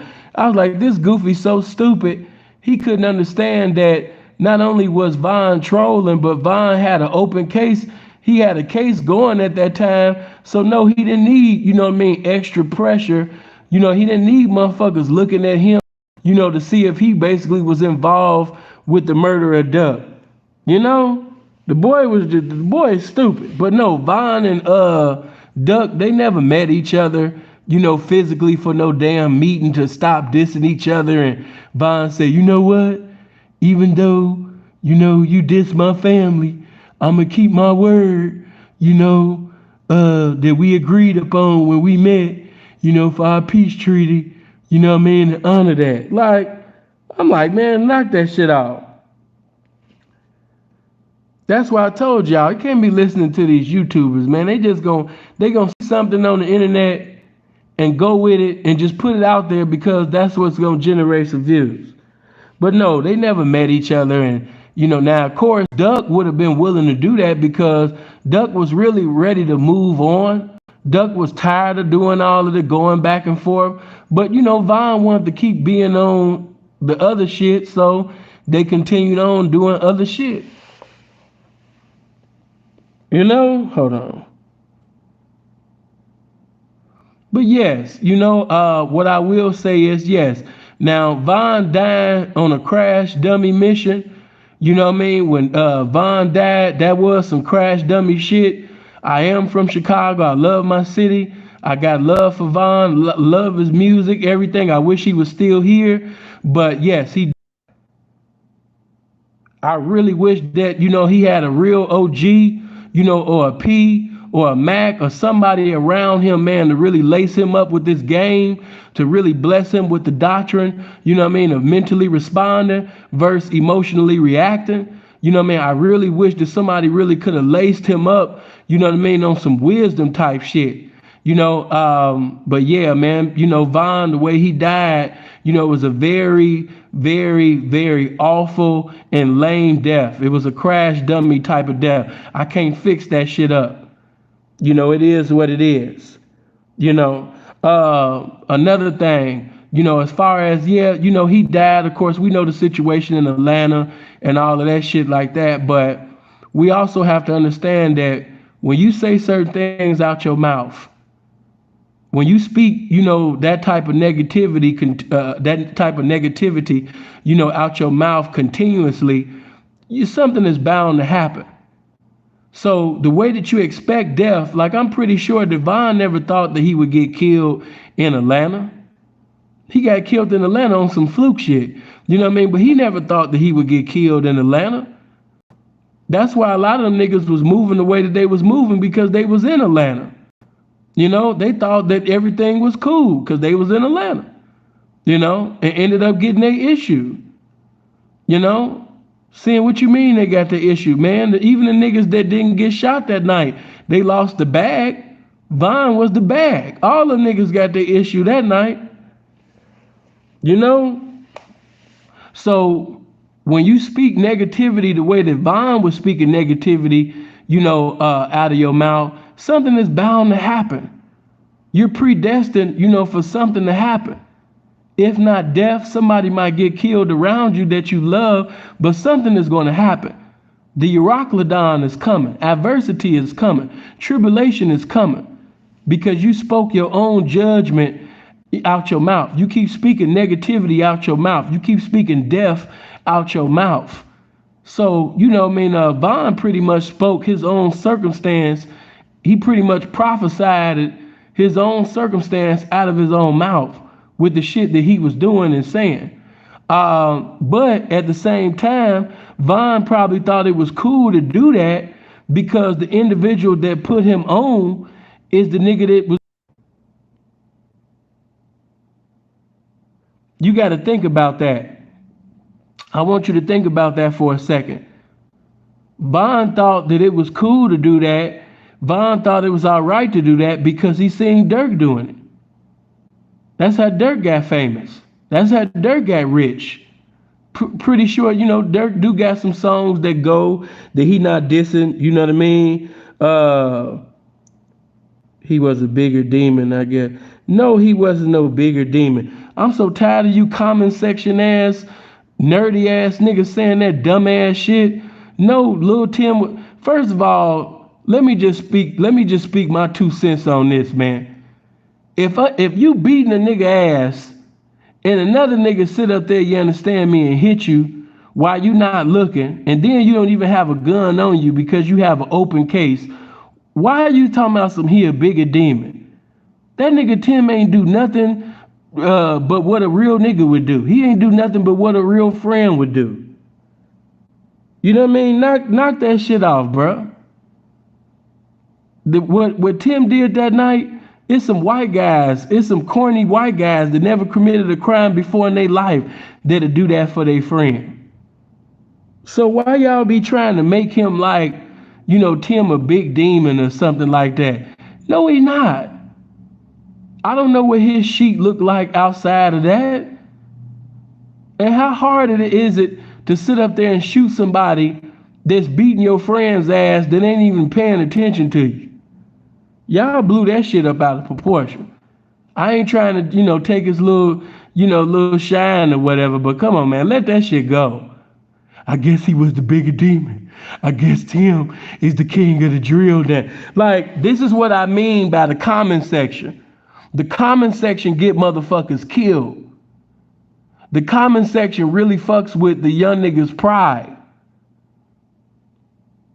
Because if you from the city of Chicago, first of all, you don't see no other city to be equal with you at all anyway. I'm just telling the truth. And I know LA feel the same way. I know New Yorkers feel the same way. I know Detroiters feel the same way. I know the Bay feel the same way. But when you from Chicago, no, you do not feel that nobody's equal with you from anywhere else. No, you don't. And just to keep that thing all the way, 100, I just know how them young people felt when they seen all of these goofies all in the comment section talking about some, yeah, I guess Tim is the king of the drill now. I guess he's the king of the drill now. I guess he's the bigger gangster now. Like, that shit was, that shit was crazy. Hold on.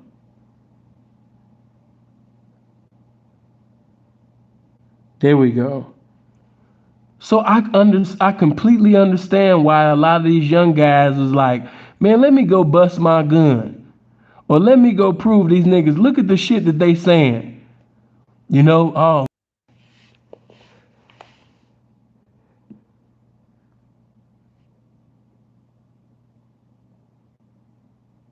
Right, exactly, bro. They was trying to make Lil Tim like he was Debo, and it was nothing like that.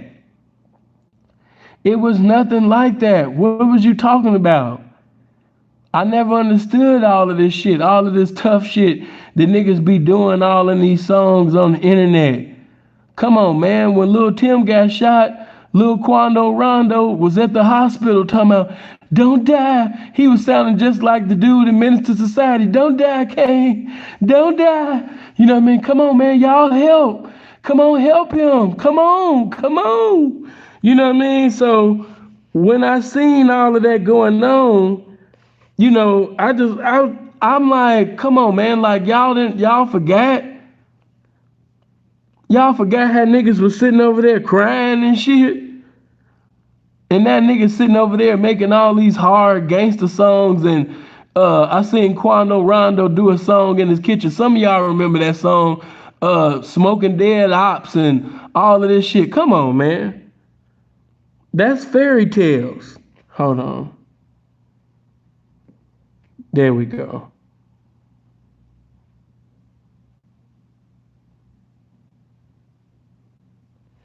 Yes, he did. He died as a crash dummy.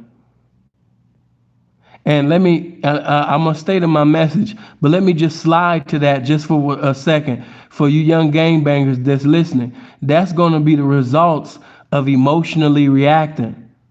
Pay attention to the way, that Von died. Pay attention to the way that Tupac, died. Pac basically ended up putting himself in a position where he didn't have to put himself in a position. He had no business putting his hands on Orlando.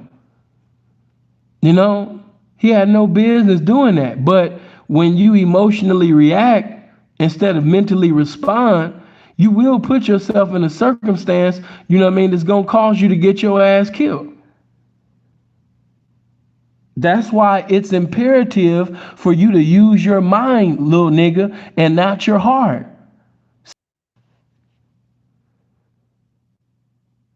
You know, you don't rationalize. You don't organize your thoughts to get the best results out of the situation. You're just moving, you know? And when you are just moving, when you're letting your emotions govern your behavior, you're going to meet your fucking demise every time. God did not give you your heart to think with. That's why some of you niggas owe child support, and that's why some niggas get killed, and that's why some niggas is in jail and prison now. You allowing your feelings to govern your behavior like a bitch. And when you allow your feelings to govern your behavior like a bitch, you're going to die like a bitch or get treated like a bitch. You're going to get killed like a bitch. You're going to be in prison, opening your booty before going into a courtroom, and you're going to be coughing. The CO is going to say, bend over and cough. And now you bending over and coughing before you went in the courtroom like a bitch. You getting killed like a bitch. You owe child support. Now they threatening to take your freedom away. You know what I mean? The system treating you like a bitch over this bitch. You thought that this bitch was going to be the one. You thought she was going to be wifey. You thought y'all was going to be together forever. See how that heart, man. That heart is a motherfucker. Get my likes up, man. There's too much game right now. My likes should have been over 700. Let's see if we get them likes, you know what I mean, to 700, man. Everybody hit the like button. But you in that situation that you in, you know, a lot of you, you know, even though we talking about Vaughn and all of the rappers and all of that shit, but some of y'all are in these same circumstances. You fighting an open case right now. You owe this child support to this bitch that you thought that you was gonna be with forever. You know what I mean? Some of y'all on the run. You into it with different ops. You know, you about to do something stupid right now. You ain't even thinking about your plan. No strategies. You just moving just to be moving. Like a chicken without his head cut off, just moving to be moving. Not coming up with no game plan. You just moving in anger. As a man, you have to think about, see, another thing, hold on. There we go. Another thing, there we go. Another thing that you have to think of, many of you only think about what you're going to do, but you don't think about what the enemy's going to do. And that's why you're either dead or in jail or you're in a fucked up circumstance, because you only thought about what you was going to do, but you didn't think about what would be the reaction of the situation. You only thought about how you would do that. I give you an example. I keep telling y'all, that's like if I went outside for views and I said, man, let me do something for views. Let me do something to get my Instagram account up. And so I give my phone to somebody for them to record me, and I walk right up to a stranger and just smack the shit out of them. Okay? So I go up to this stranger, I go up to this white man that I think that's corny looking. Watch me, follow me. This is how people end up losing their lives. This is what I mean. Just not mentally responding, but just emotionally reacting. You just moving. What can I do to get my IG clout up? Oh, I see this white man. He look corny as hell. Okay, take my phone, my nigga. I'm about to walk up to this white man and smack the shit out of him and post it on my IG so I can go viral. And then walk up to, you know what I mean, the white guy, smack the shit out of him. And then the white guy sit up there and pull a pistol out and shoot the fuck out of me. You know? And somebody say, damn, you know what I mean? How did Sin die? Man, he smacked the shit out of the white guy. He was trying to go viral on Instagram, but he didn't know that white guy was packing. He didn't know that white guy He didn't know that white guy said that had a gun on him, and man, he shot Sin in his face 9 times. Just shot him, killed him, and didn't do no time for it because it was self-defense. He smacked the white guy. It was all on film. White guy, you know what I mean, won in trial and everything. And this is what I mean by just moving. We're in the era of clout. And even though I gave this funny ass example, but a lot of y'all be doing shit like that. Oh, let me get my clout up, or oh, let me do this. And I think that when Von sat up there and put his hands on Quando, you know, Rondo, and when he was beating his ass like a nigga beat his baby mama once he found out that his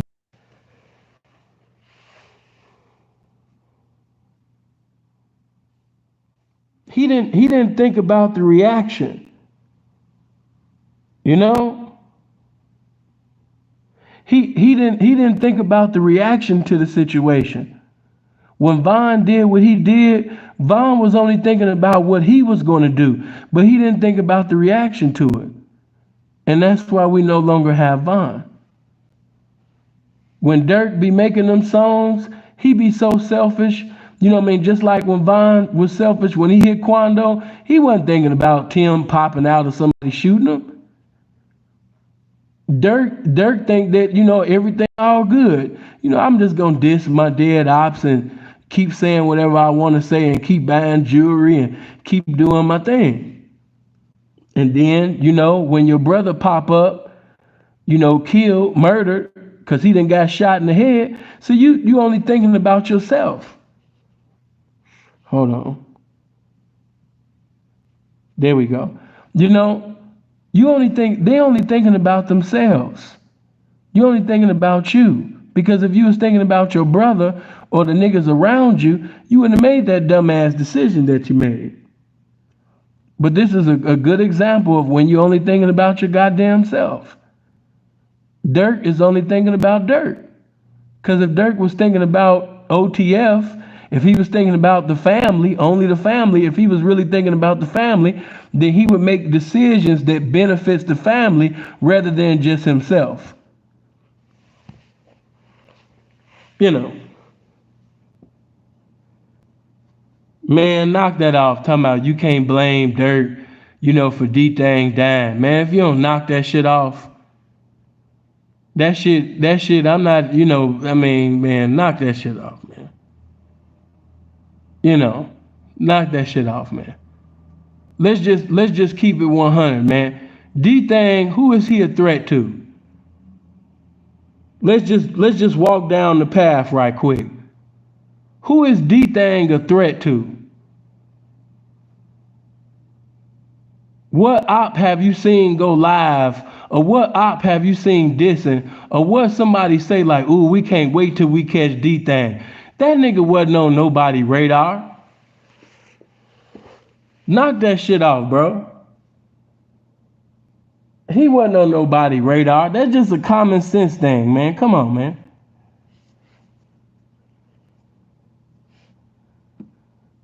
Yeah, bro, you just talking to be talking. The niggas that just be talking and talking, I gotta remember, man, some people just be.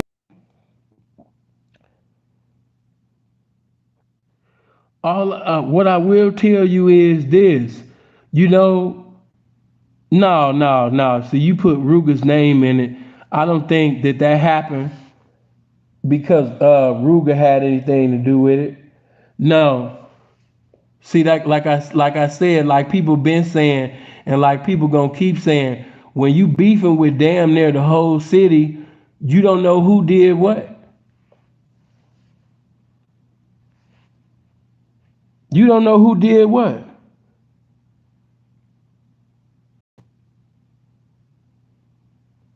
Do you hear what I'm saying to you? You don't know who did what. When you got beef with this nigga, that nigga, this nigga, that nigga, them niggas behind them niggas, you don't know when something bad happened, you can't say who did what. Nigga, you got beef with everybody. You know what I mean? You got beef with everybody, man. Let me read some of these if Dirk wasn't this, and I still think they would be targets, body drops on other side. So no. Let me explain some things, man. Some people are retarded, so let me help you out. The only reason why they are a target is because of the position, the status, that they have. DThang is a target because every time you see DThang, he counting money. When you think of DThang, you think of him basically wearing fashion designer, counting money, riding clean, talking shit, doing this thing. But he's not a problematic, individual. He's DThang is not the dude that's, carrying out hits. He's not the dude that got bodies upon bodies and not, no. Only reason why DThang, you understand me, was a big score, for the Opps is because who he's a brother of. Come on, man. Like, that shit not hard. Like, I expect women to be slow or women to say dumb shit when it come to street shit like this. Because bitches just be saying anything. So I don't, but when it come to niggas, like shit it's just it's just too common sense, bro. It's too ABC 1, 2, 3. You a op already. I understand that. You know what I mean? You a op already if you on the other side. But what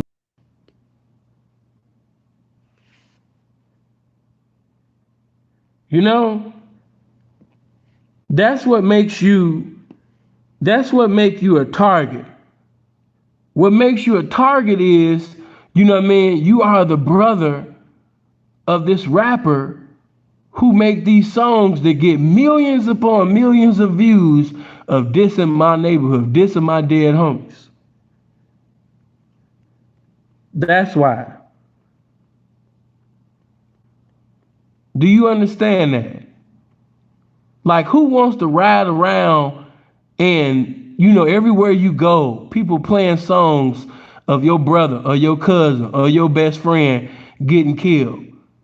Niggas jumping in the booth, making platinum songs, making songs to get millions upon millions of streams of dissing your friend, dissing your brother, dissing your cousin.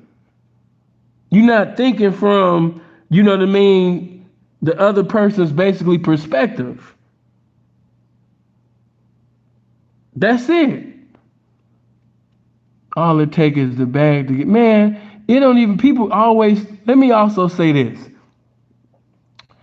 A lot of that shit that y'all be watching on this internet, you niggas be repeating all of this stupid shit that these bloggers be telling y'all, and that shit dumb, bro. Niggas talking about it's $1 million bounty on niggas' heads and OTF. Bro, stop it, bro. Stop it. Stop it, bro. Who on the other side even got a bag like that right now? Let me be quiet. Who on the other side even got a bag that's that big to be putting $1 million bounties on different members in OTF head, bro? Seriously? And if you a street nigga, you already know it don't take no $1 million bounty to get somebody killed. It don't take that. Baby, I'm coming back. They be coming in my DM just saying anything. I actually fuck with Truth Teller. Truth Teller cool, even though he don't be telling the truth all the time. But I fuck with him because he from the. You really got to do some stupid shit. You got to say some stupid shit for sin to go at you. You know what I mean? If I go at you and you from Chicago, that means you did some dumbass shit. You did something that was abominable. Because anybody that knows sin really don't go at anybody from the shot. Because I just love my city. But all of that $1 million shit, and I fuck with bro. Bro cool as hell. That's my nigga. Shout out for a Truth Teller. But no, that is a lie. Niggas ain't got no motherfucking $1 million bounty on niggas' heads. Niggas did not have no $1 million bounty on Duck Head. That is also a lie. Come on, man. Y'all trying to make these niggas, I don't want to say it like that, but y'all making people more important than what they are. They not on that level of importance, no. And it's not so much of even the importance. It don't take $1 million for, do you know how hungry niggas is, man? If I really wanted your life taken, it don't take $1 million to do that. I don't even have $1 million to give you. But I know right now, if I wanted a nigga taken care of like that outside of my circle, man, you can get that shit done, man, with 5 bands. 10 bands might get his family knocked off. But $1 million, my nigga, no. You don't need, no. Niggas will pull up and sit up there, you understand me, and shoot every dingleberry out that nigga ass for $10,000, man. Y'all talking about 40K, 60K. Nigga, please. I know some niggas, you understand me, for that 10K, man, sit up there and knock out that nigga whole ancestry. Come on, man. Niggas will sit up there and go kill family members that's been dead from the Harriet Tubman days and dig them up and kill their ass again for 10 racks. Knock that shit off, man. Y'all done lost y'all mind. 60 racks, 80 racks, 100 racks, 20, man, knock it off. And then you know what's so fucked off? This is how you know niggas be lying. Now you talking about, look at the people that they be sitting over there putting bodies on. Listen, don't you know for $1 million bounty, nigga?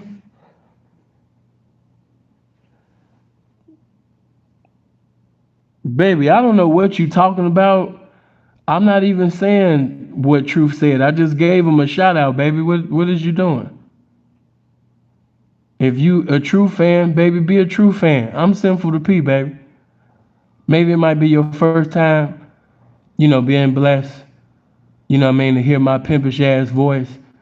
But baby, I'm not, I fuck with Truth Teller.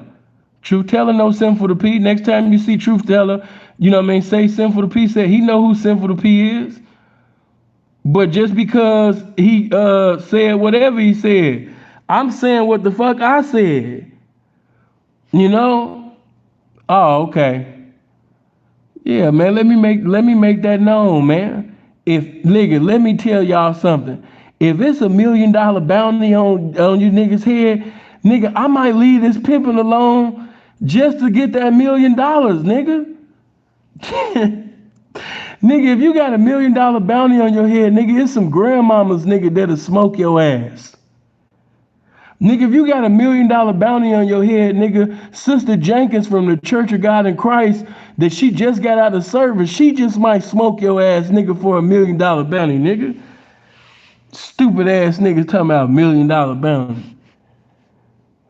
Nigga, for $1 million bounty, nigga, I got some cousins, nigga, that's L7s that ain't never committed a crime or never did nothing evil in their life.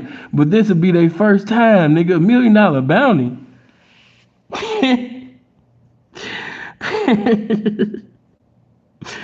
Oh, shit. You'll be gone by tonight with a meal on you.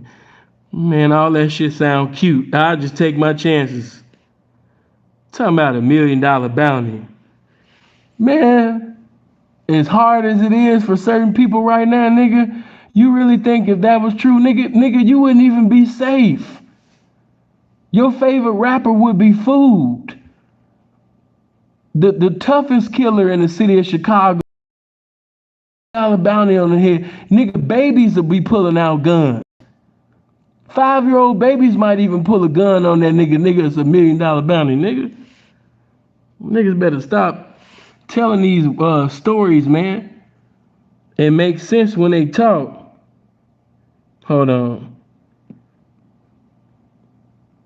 Bro, Carl, I'm trying to tell you, niggas making up bounties. Yeah, man, they had $1 billion bounty on his head. $1 billion bounty. Yeah, they had a $500 million bounty on his head. Every time a nigga died, that shit killed me. Every time a nigga died, they always just putting all of this money on nigga head. Yeah, rest in peace to the homie 180 Kevin. Yeah, man, woo woo woo. But yeah, it was said, man, it was $20 million on his head. And the niggas they be like, okay, well, who put it on his head? Dollionaire Black. Who? Billionaire Black. Dollionaire Black. He put it on his head. It be broke niggas that people be saying put $1 million bounties on people's heads. You know? I can't make this shit up. Niggas got $1,000 in their bank account by the grace of God, and they put $1 million bounties.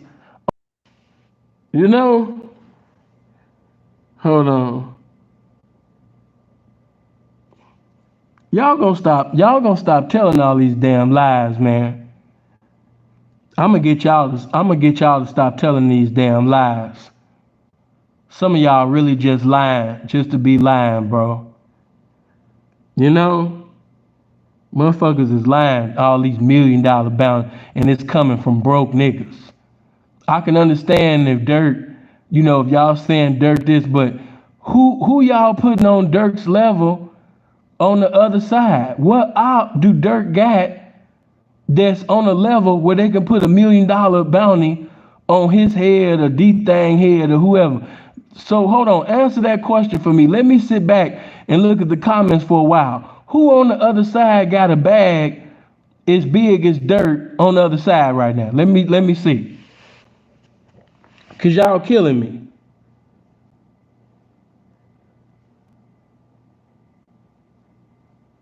Chicago can't mess with Houston, period.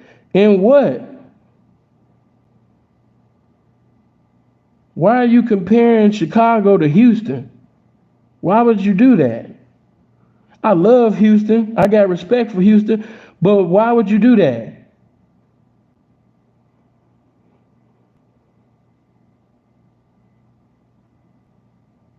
Houston, man, let me stop. Don't do that, man. I got love for Houston, but don't let me.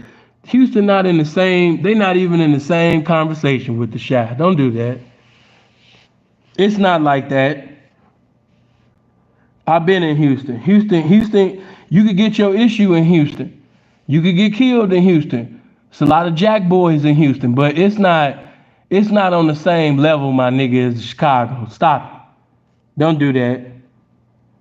And that go for positivity. That go for negativity. That go for getting currency. That go for music. That go for everything. A lot of areas that y'all be trying to compare to the Chi, we inspired them. What are you talking about? I don't even say nothing, but you got, YouTubers from different areas be trying to talk like me. I'm from the Chi. I'm from Chicago, born and raised. Come on, man. Knock that shit off. I'm not even gonna call certain people's name out. Niggas be calling me father and uncle and big brother and all of that, and niggas be older than me, man. Knock that shit off, man. Don't you ever disrespect the city of Chicago. Just because we talking about goofies and shit like that, you know what I mean? Don't try to minimize and criticize. Y'all know that sin is good for these roastings. Stop it. I don't want to have to roast your I don't want to have to roast your whole city.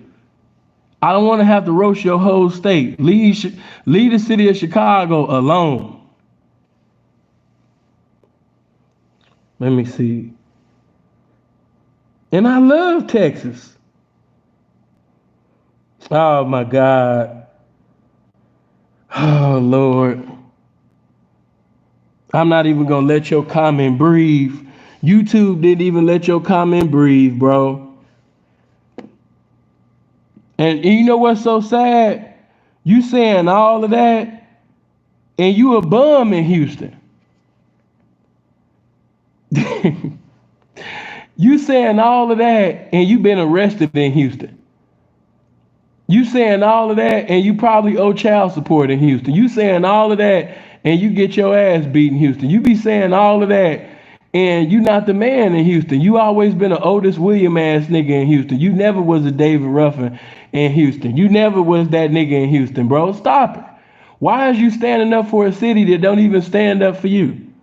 They don't even bring your name up, bro. They never pay homage. They never acknowledge you, bro. Why would you want to sit up there and disrespect a city for a city that you was raised in that don't even show you no love, bro? That's like always honoring a bitch that you want to fuck that's never gonna fuck you, but you keep respecting this bitch. You keep like paying homage to her. You keep having praise and worship service for a bitch that ain't gonna never give you no pussy, bro. Like, stop acknowledging that bitch, bro. She not gonna let you taste it. She ain't gonna let you fuck it. You know what I mean? Like, what's the sense of giving her compliments? It's never gonna turn into a development, bro. Just let it go. Niggas be having praise and worship service for bitches that ain't gonna never pay them, bitches ain't gonna never gonna fuck them, never gonna fuck with them. That's just like praising a city that you a nobody in. You a nobody in that city. Don't nobody know you. Some of y'all family don't even fuck with y'all in your own city. You know I'm telling the truth.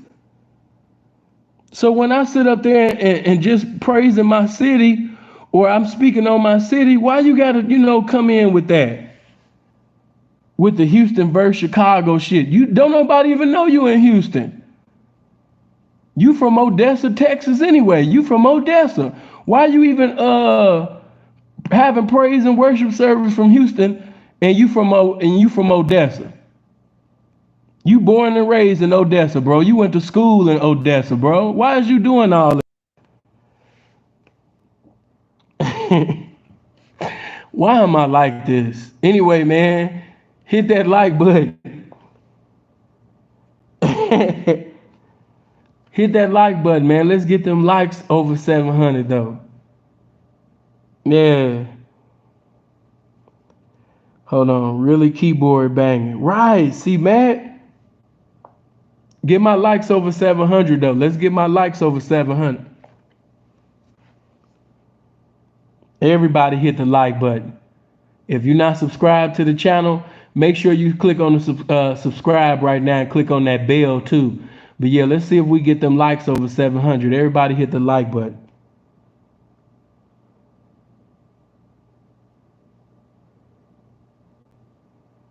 Okay, that's cool. That's cool, bro. That's cool. Bless your heart. The grimy streets of Milwaukee. Oh, it's very grimy.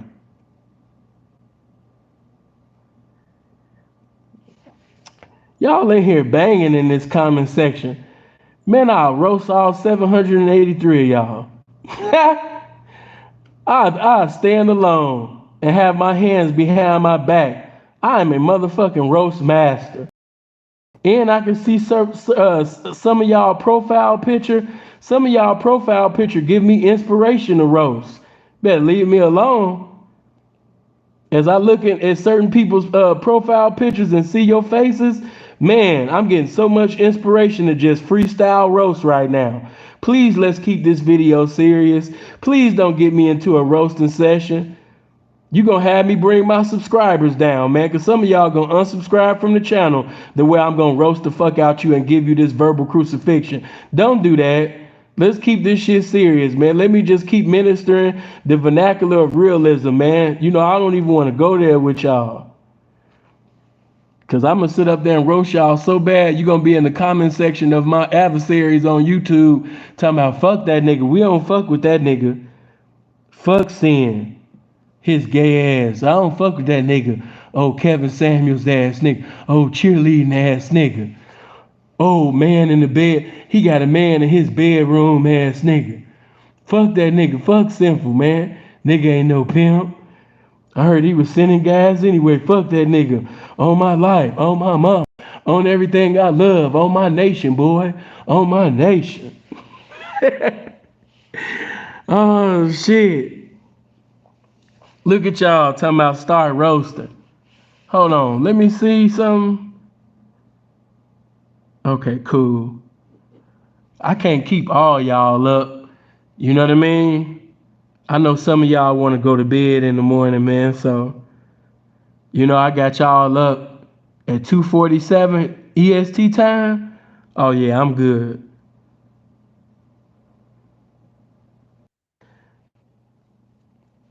Let me be quiet. Let me be quiet, cause I gotta stay in my serious mode. Y'all gonna have me stop. Y'all gonna have me roast. I don't want to roast. I don't want to do that. Y'all need to let me stay in my kumbaya mode. You know what I mean, and be peaceful with y'all. I don't want to roast. Y'all can roast me, but I don't want to roast. It's too late for this. Right, it's too late for this. Shout out to the homie Sean. That nigga did a video about me. That shit was funny as hell. Y'all go check out bro channel. Okay, cool. But look, as I wrap this up, I feel like I know some of y'all be like, man, seeing always talking about in my closure, or as I wrap this up, and then we hear 4 hours later, he talking about some. Okay, as I wrap this up, you know, in my closure, I'm getting ready to close. You know what I mean? But what I will say is this: for those of you that still like, no, you can't blame Durk for this, you can't blame Durk for that. And the truth of the matter is, what you seen Von's uncle saying, that's the same thing that Crump been saying. And before Crump said it, I said it, you know what I mean, years ago. I got videos damn near 4 years ago, you know what I mean, that's telling you that, people gonna continue to get killed, people gonna continue to get beat up, people gonna continue to suffer because they're associated with dirt. I've been saying that. That ain't no new revelation. It's a new video, but I've been saying this shit for years. That anybody that get involved with dirt, that they pretty much predestined to get hurt. They predestined to either get killed, hurt, or be in somebody's prison. These are just facts. And if you look at history, history agrees with me. Chino's death agrees with me. Nuski's death agrees with me. DThang, his own flesh and blood brother, agrees with me. You know? So it might not be the ritual sacrifice that many of you conspiracy theory motherfuckers be talking about, but like I keep telling you, if you have a brother, a sister, you got friends. If you leave, you know what I mean, your family and friends in a city that you know that's very dangerous. Now, when you come to Chicago, you moving around in a bulletproof van. You got 40, 50 niggas with you, and you moving around in a bulletproof van. But your family not doing it though. Your friends don't have what you have. Everybody in your camp, they not in a bulletproof van. They don't have 40 and 50 motherfuckers walking with them everywhere they go as they entourage. They don't have that. So my thing is to you individuals that say, he didn't sacrifice. I'm not talking about no ritual sacrifice, because like I said, the way that these niggas talk, they talk like it's a gay white man and a gay Jewish man, and it's just a bunch of gay white and Jewish men in the room, butt ass naked, and Durk be bringing a notebook full of people to sacrifice every time he got an album coming out, and it's just naked white guys and Jewish guys in this room, and they talking about what you got for us. That's the way that you guys make it. And I'm not even on that right now. I'll leave that for another video. But what I am saying is, yes, do sacrifice your family and friends whenever you keep doing something that you know that could possibly, take away the life of your family and friends. That's just like if a person tell me that they snitched. If you snitched before, that means that you didn't care nothing about your family and friends. Because if you snitched on somebody, especially in a city like Chicago, and people know who your family, your friends are, and all of that type of shit, if they can't get to you, we can get to your mama. If we can't get to you, we can get to your brother, your sister, your children, your baby mama. You know? Come on, guy. I'm being serious right now. Get lost, little mama. You know what I mean? I'm teaching right now. You know, you doing all these AOL, Yahoo jokes and shit like that. And I'm being serious right now. You're not even funny. But okay, let me sit up there, you know what I mean, and make this very known. Because as you know, I like to put the mirror on myself and I like to put the mirror on us as well. We're talking about other people, but we're talking about ourselves as well. If you basically are making a decision, if you could get somebody else's life, you know what I mean, taken, if you could get somebody hurt with the decision that you made and you still make that decision, that is a sacrifice.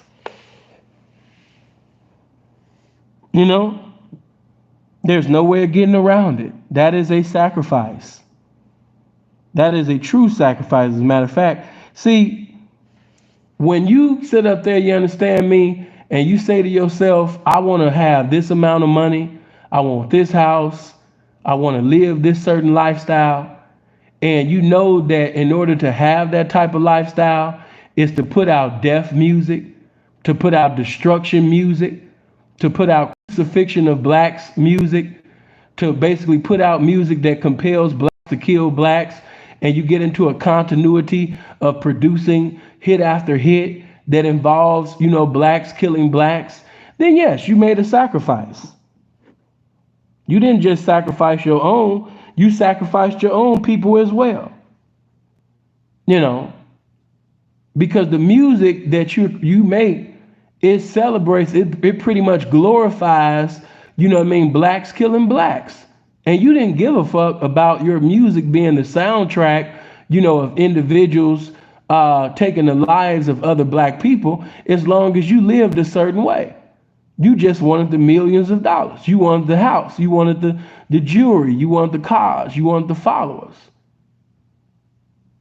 And as long as you can have that, you know what I mean, then you provided that. Hold on.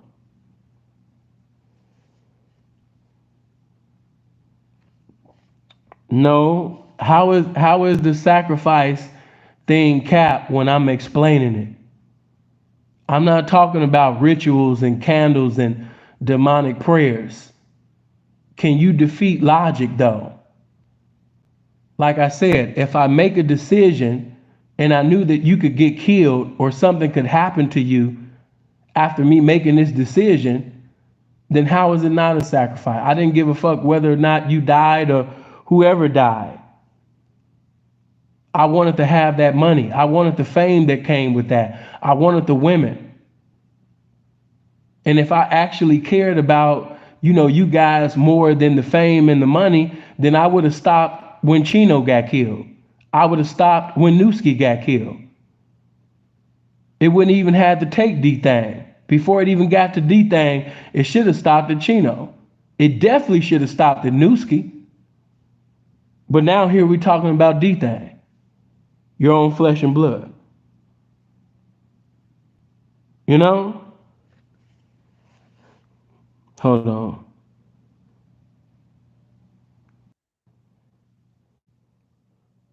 So my question to you is, how is it not a sacrifice?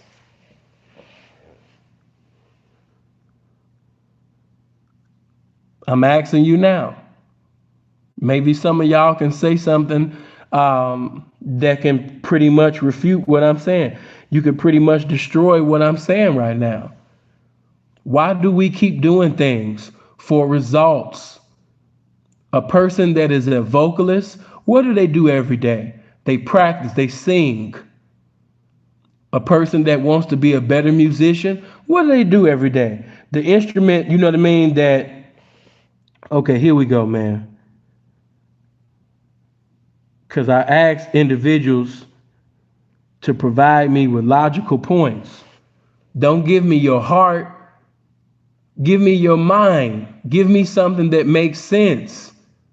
What you're saying doesn't make sense. I'm telling you that if I was willing to make a song, or if I was willing to make an album to disrespect this organization or this individual, and I knew that death came with that, I knew that possibly somebody in my entourage can be killed, and I did it anyway, yes, I made a sacrifice.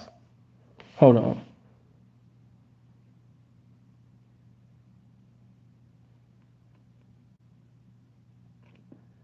It's not hard to see. What do you mean, where am I going with this?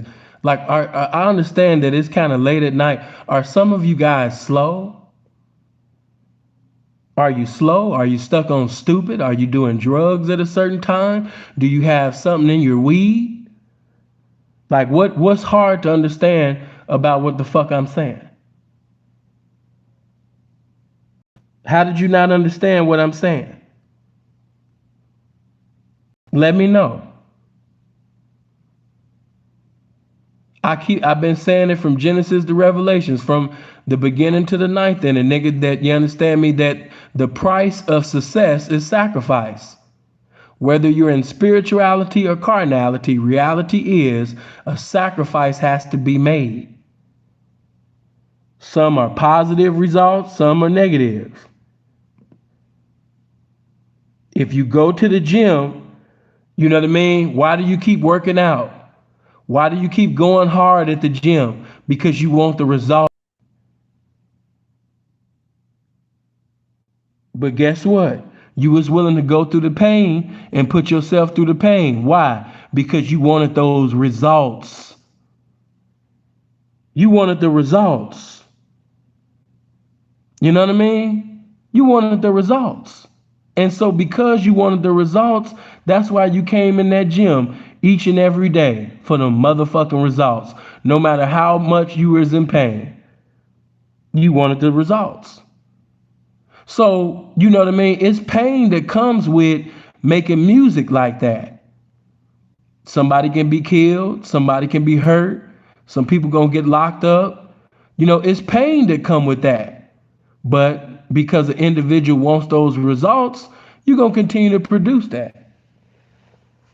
You know, I don't understand what's hard to explain.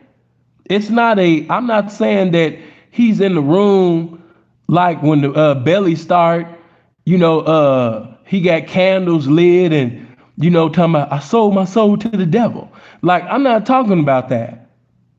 That's not what sin is saying.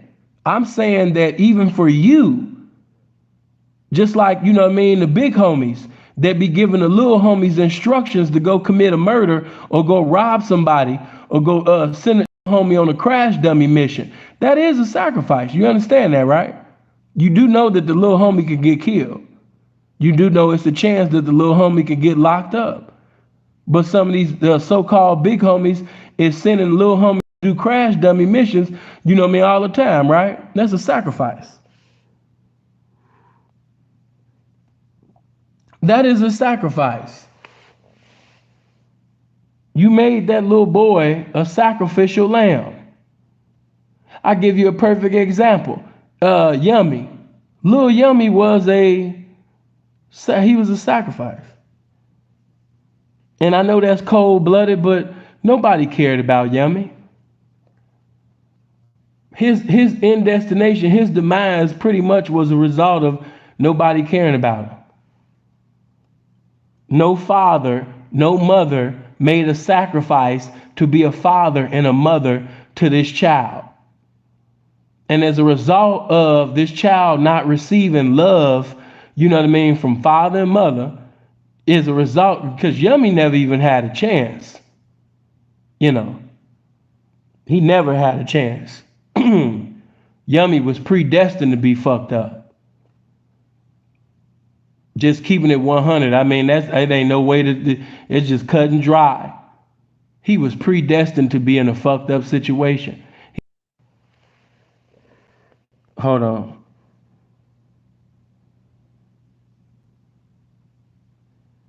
You said he was a killer? I didn't see Yummy the way that everybody seen Yummy to be.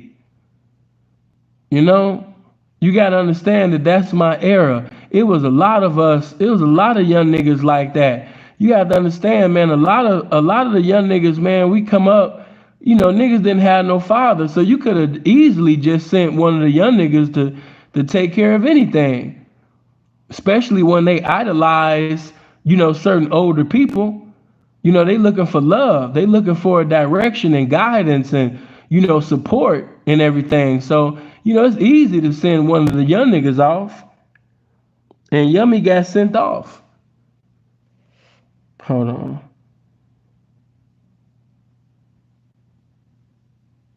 Yeah, he would have been, you right. Yeah, Yummy was a year older than me. He would definitely, if he would have lived. That was a crazy time in Chicago because everybody be bringing up Yummy, but I got the name of this. It was the same year that this one boy, like I said, man, Chicago always been crazy for me. Niggas be talking about now. No, nigga, social media is out now, nigga. The 90s niggas was the worst. But I remember that same year that happened with Yummy. Shit, man. You know what I mean? It was this little boy. I forgot which floor it was, but two boys had basically threw the one boy basically off the roof. They threw him off of the roof of the building, landed on his head. I think them two niggas that sit up there and did that shit, cause they wasn't even really like old themselves. They was like 12 and 13, and the little boy was like 8 years old, and they threw him down. And he bust his head wide open, and they ended up getting all of the time. Hold on. Drew your kids off to the Project Roof. Bam, got her son saved the Jimmy. You stupid. Hold on. Let me say that to him. Hey, to the real deal on the field, bro. Chill out. Chill out, bro. The real deal on the field.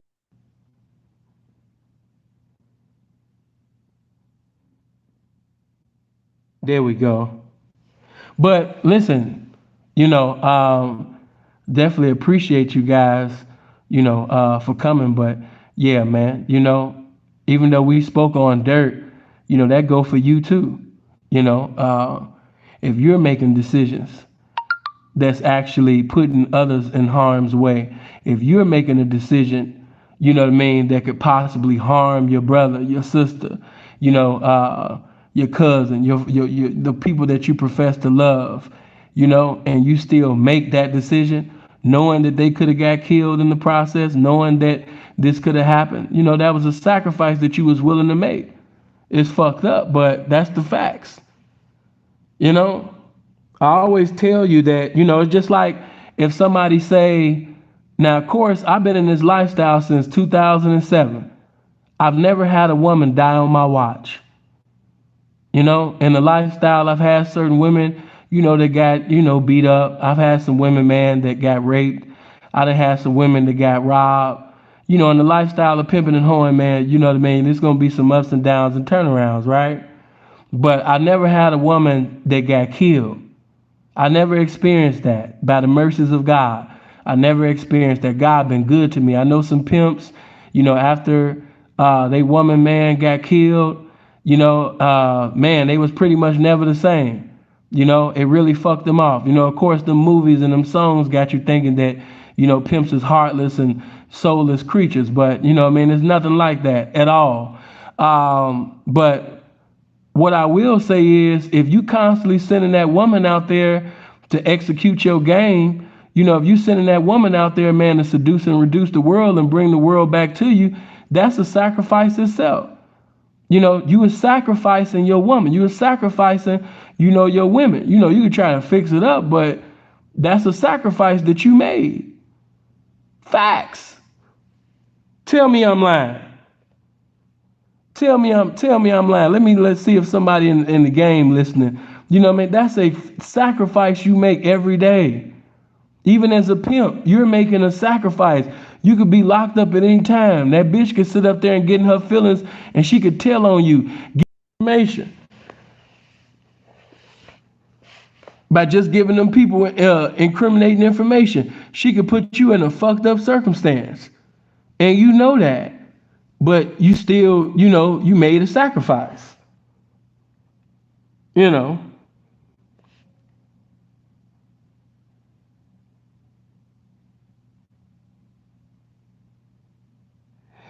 history, girl. More that name sound hella familiar.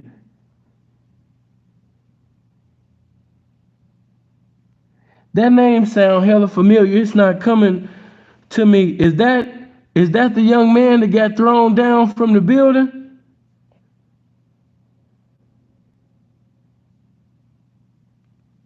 Def D? I think is that the young man that I was talking about that got thrown down from a building? Oh, he got beat up by the police. See, the name sound familiar, but the situation I would have to read about it because that's not coming to me. You know, another Chicago situation y'all probably forgot about. You know what I mean? When the young man was claiming to be in both gangs. You know, nigga was claiming to be a GD. He was claiming to be a Blackstone, and he was actually selling work. He was, pushing work, for both. But they ended up finding out, and yeah, it didn't end well. Yeah, blew that man's head, and he wasn't nothing but 15 years old. Shot him all in his head, and put his body on, sit up there and put his body on the train tracks. True story. True story. Yep, 15 years old. Got shot in his head, I think like 4 times. And then, put his body, man. Put his body like he was, nothing, man. Threw his body on the train tracks. Yep. The police killed Jeremiah. Oh, okay. Yeah, I have to look that up when I get off here, man. That name sound familiar, but I don't remember the situation offhand. Yeah, a lot of these youngins be thinking that like murder just started in Chicago, like it didn't just start getting like this until the 2000s. Nigga, 2000, none of this shit, nigga, none of that shit y'all went through in the 2000s was worse than that shit in the 90s. We just didn't have no social media. It wasn't no Instagram and Facebook and all of that shit going on. Hold on. Elevation. All I said, yeah, it didn't end well. Hold on. Everywhere in the 90s was bad. Yeah, especially LA. Hold on. Yeah, Chicago wasn't the only one. Yeah, it was a very fucked up place to be in LA during that time, man. You didn't hear nobody in Chicago talking about some, oh man, let me hurry up and make it, man, so I can go to LA so all my troubles can be over, man. Everybody and their mama was killed in LA. You didn't hear none of these rappers and nobody saying that shit in the 90s talking about, man, why don't he just leave Chicago and just move to California? Wasn't nobody trying to come over there, man. Wasn't nobody trying to come to no damn LA and all that shit back then, man. Niggas was getting killed. That's some new shit. Now everybody want to make it and get chains and jewelry and move out of Chicago and go to LA. But not no 90s, nigga, please. Oh, I don't even want to get started on New Orleans. I don't even want to get started. New Orleans is a different demon. New Orleans ain't got to have none of that gang banging shit. New Orleans is just straight head busters. You just get killed for no reason. You just get killed because the laws is beneficial. Be like, oh man, I could just kill him and I just gotta sit in jail for a little while and then they gonna release me.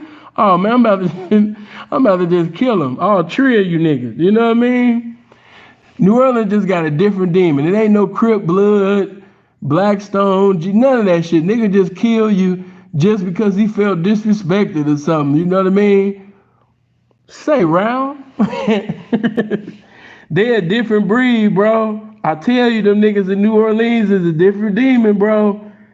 Them demons is playing different down there, bro. They different. Hold on. Niggas be and I'ma even keep that shit 100. Niggas be talking about Houston this and Houston. Y'all gotta understand it got real bad in Houston and shit because a lot of people from New Orleans came over there to Houston. But I didn't want to go in all into that, but that was them New Orleans niggas, man. It's not I'm not saying that Houston don't have their own people. Hold on. Till they went to Houston and got to killing Texas ain't play that. Houston got bad because of New Orleans. You right. Peaceful compared. Exactly. Hold on. Yeah, we was sleeping in Houston. New Orleans niggas definitely shook that Houston and man. I keep saying that, man. Them New Orleans niggas is different, man. They different, bro. I swear they different, bro. They got good ass food and they killing you. And I fuck with y'all. I love y'all. But you know what I mean? New Orleans is gonna kill you. They gonna feed you though. You gonna eat good before you get killed. You gonna eat. No, I'm just playing. I'm just playing. You can go to New Orleans, man. I'm just saying, just talking shit. You can go to New Orleans and have a good time.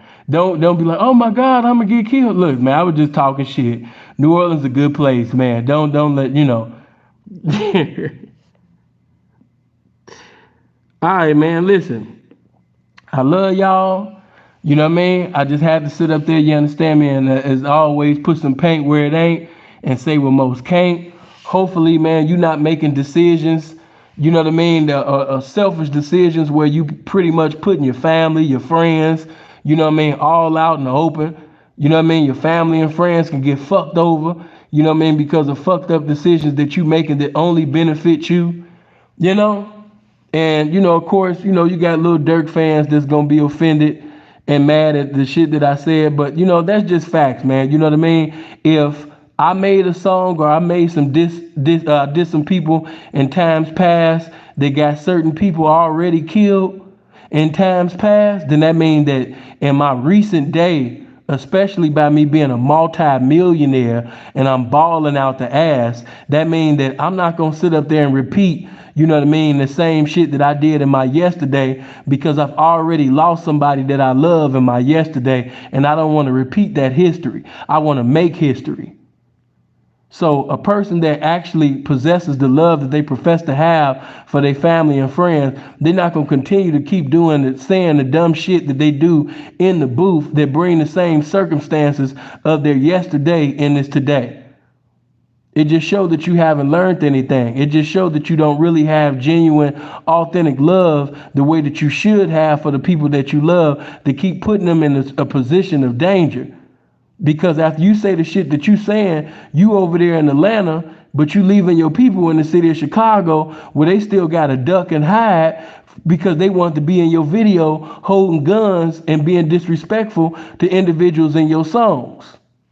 See, this is just appreciate that 25. DC Stunner. Appreciate that, bro. Good looking DC Stunner. There we go. Thank you. But I just had to make that known, man. You know, if I know, hold on, let me give you a good example.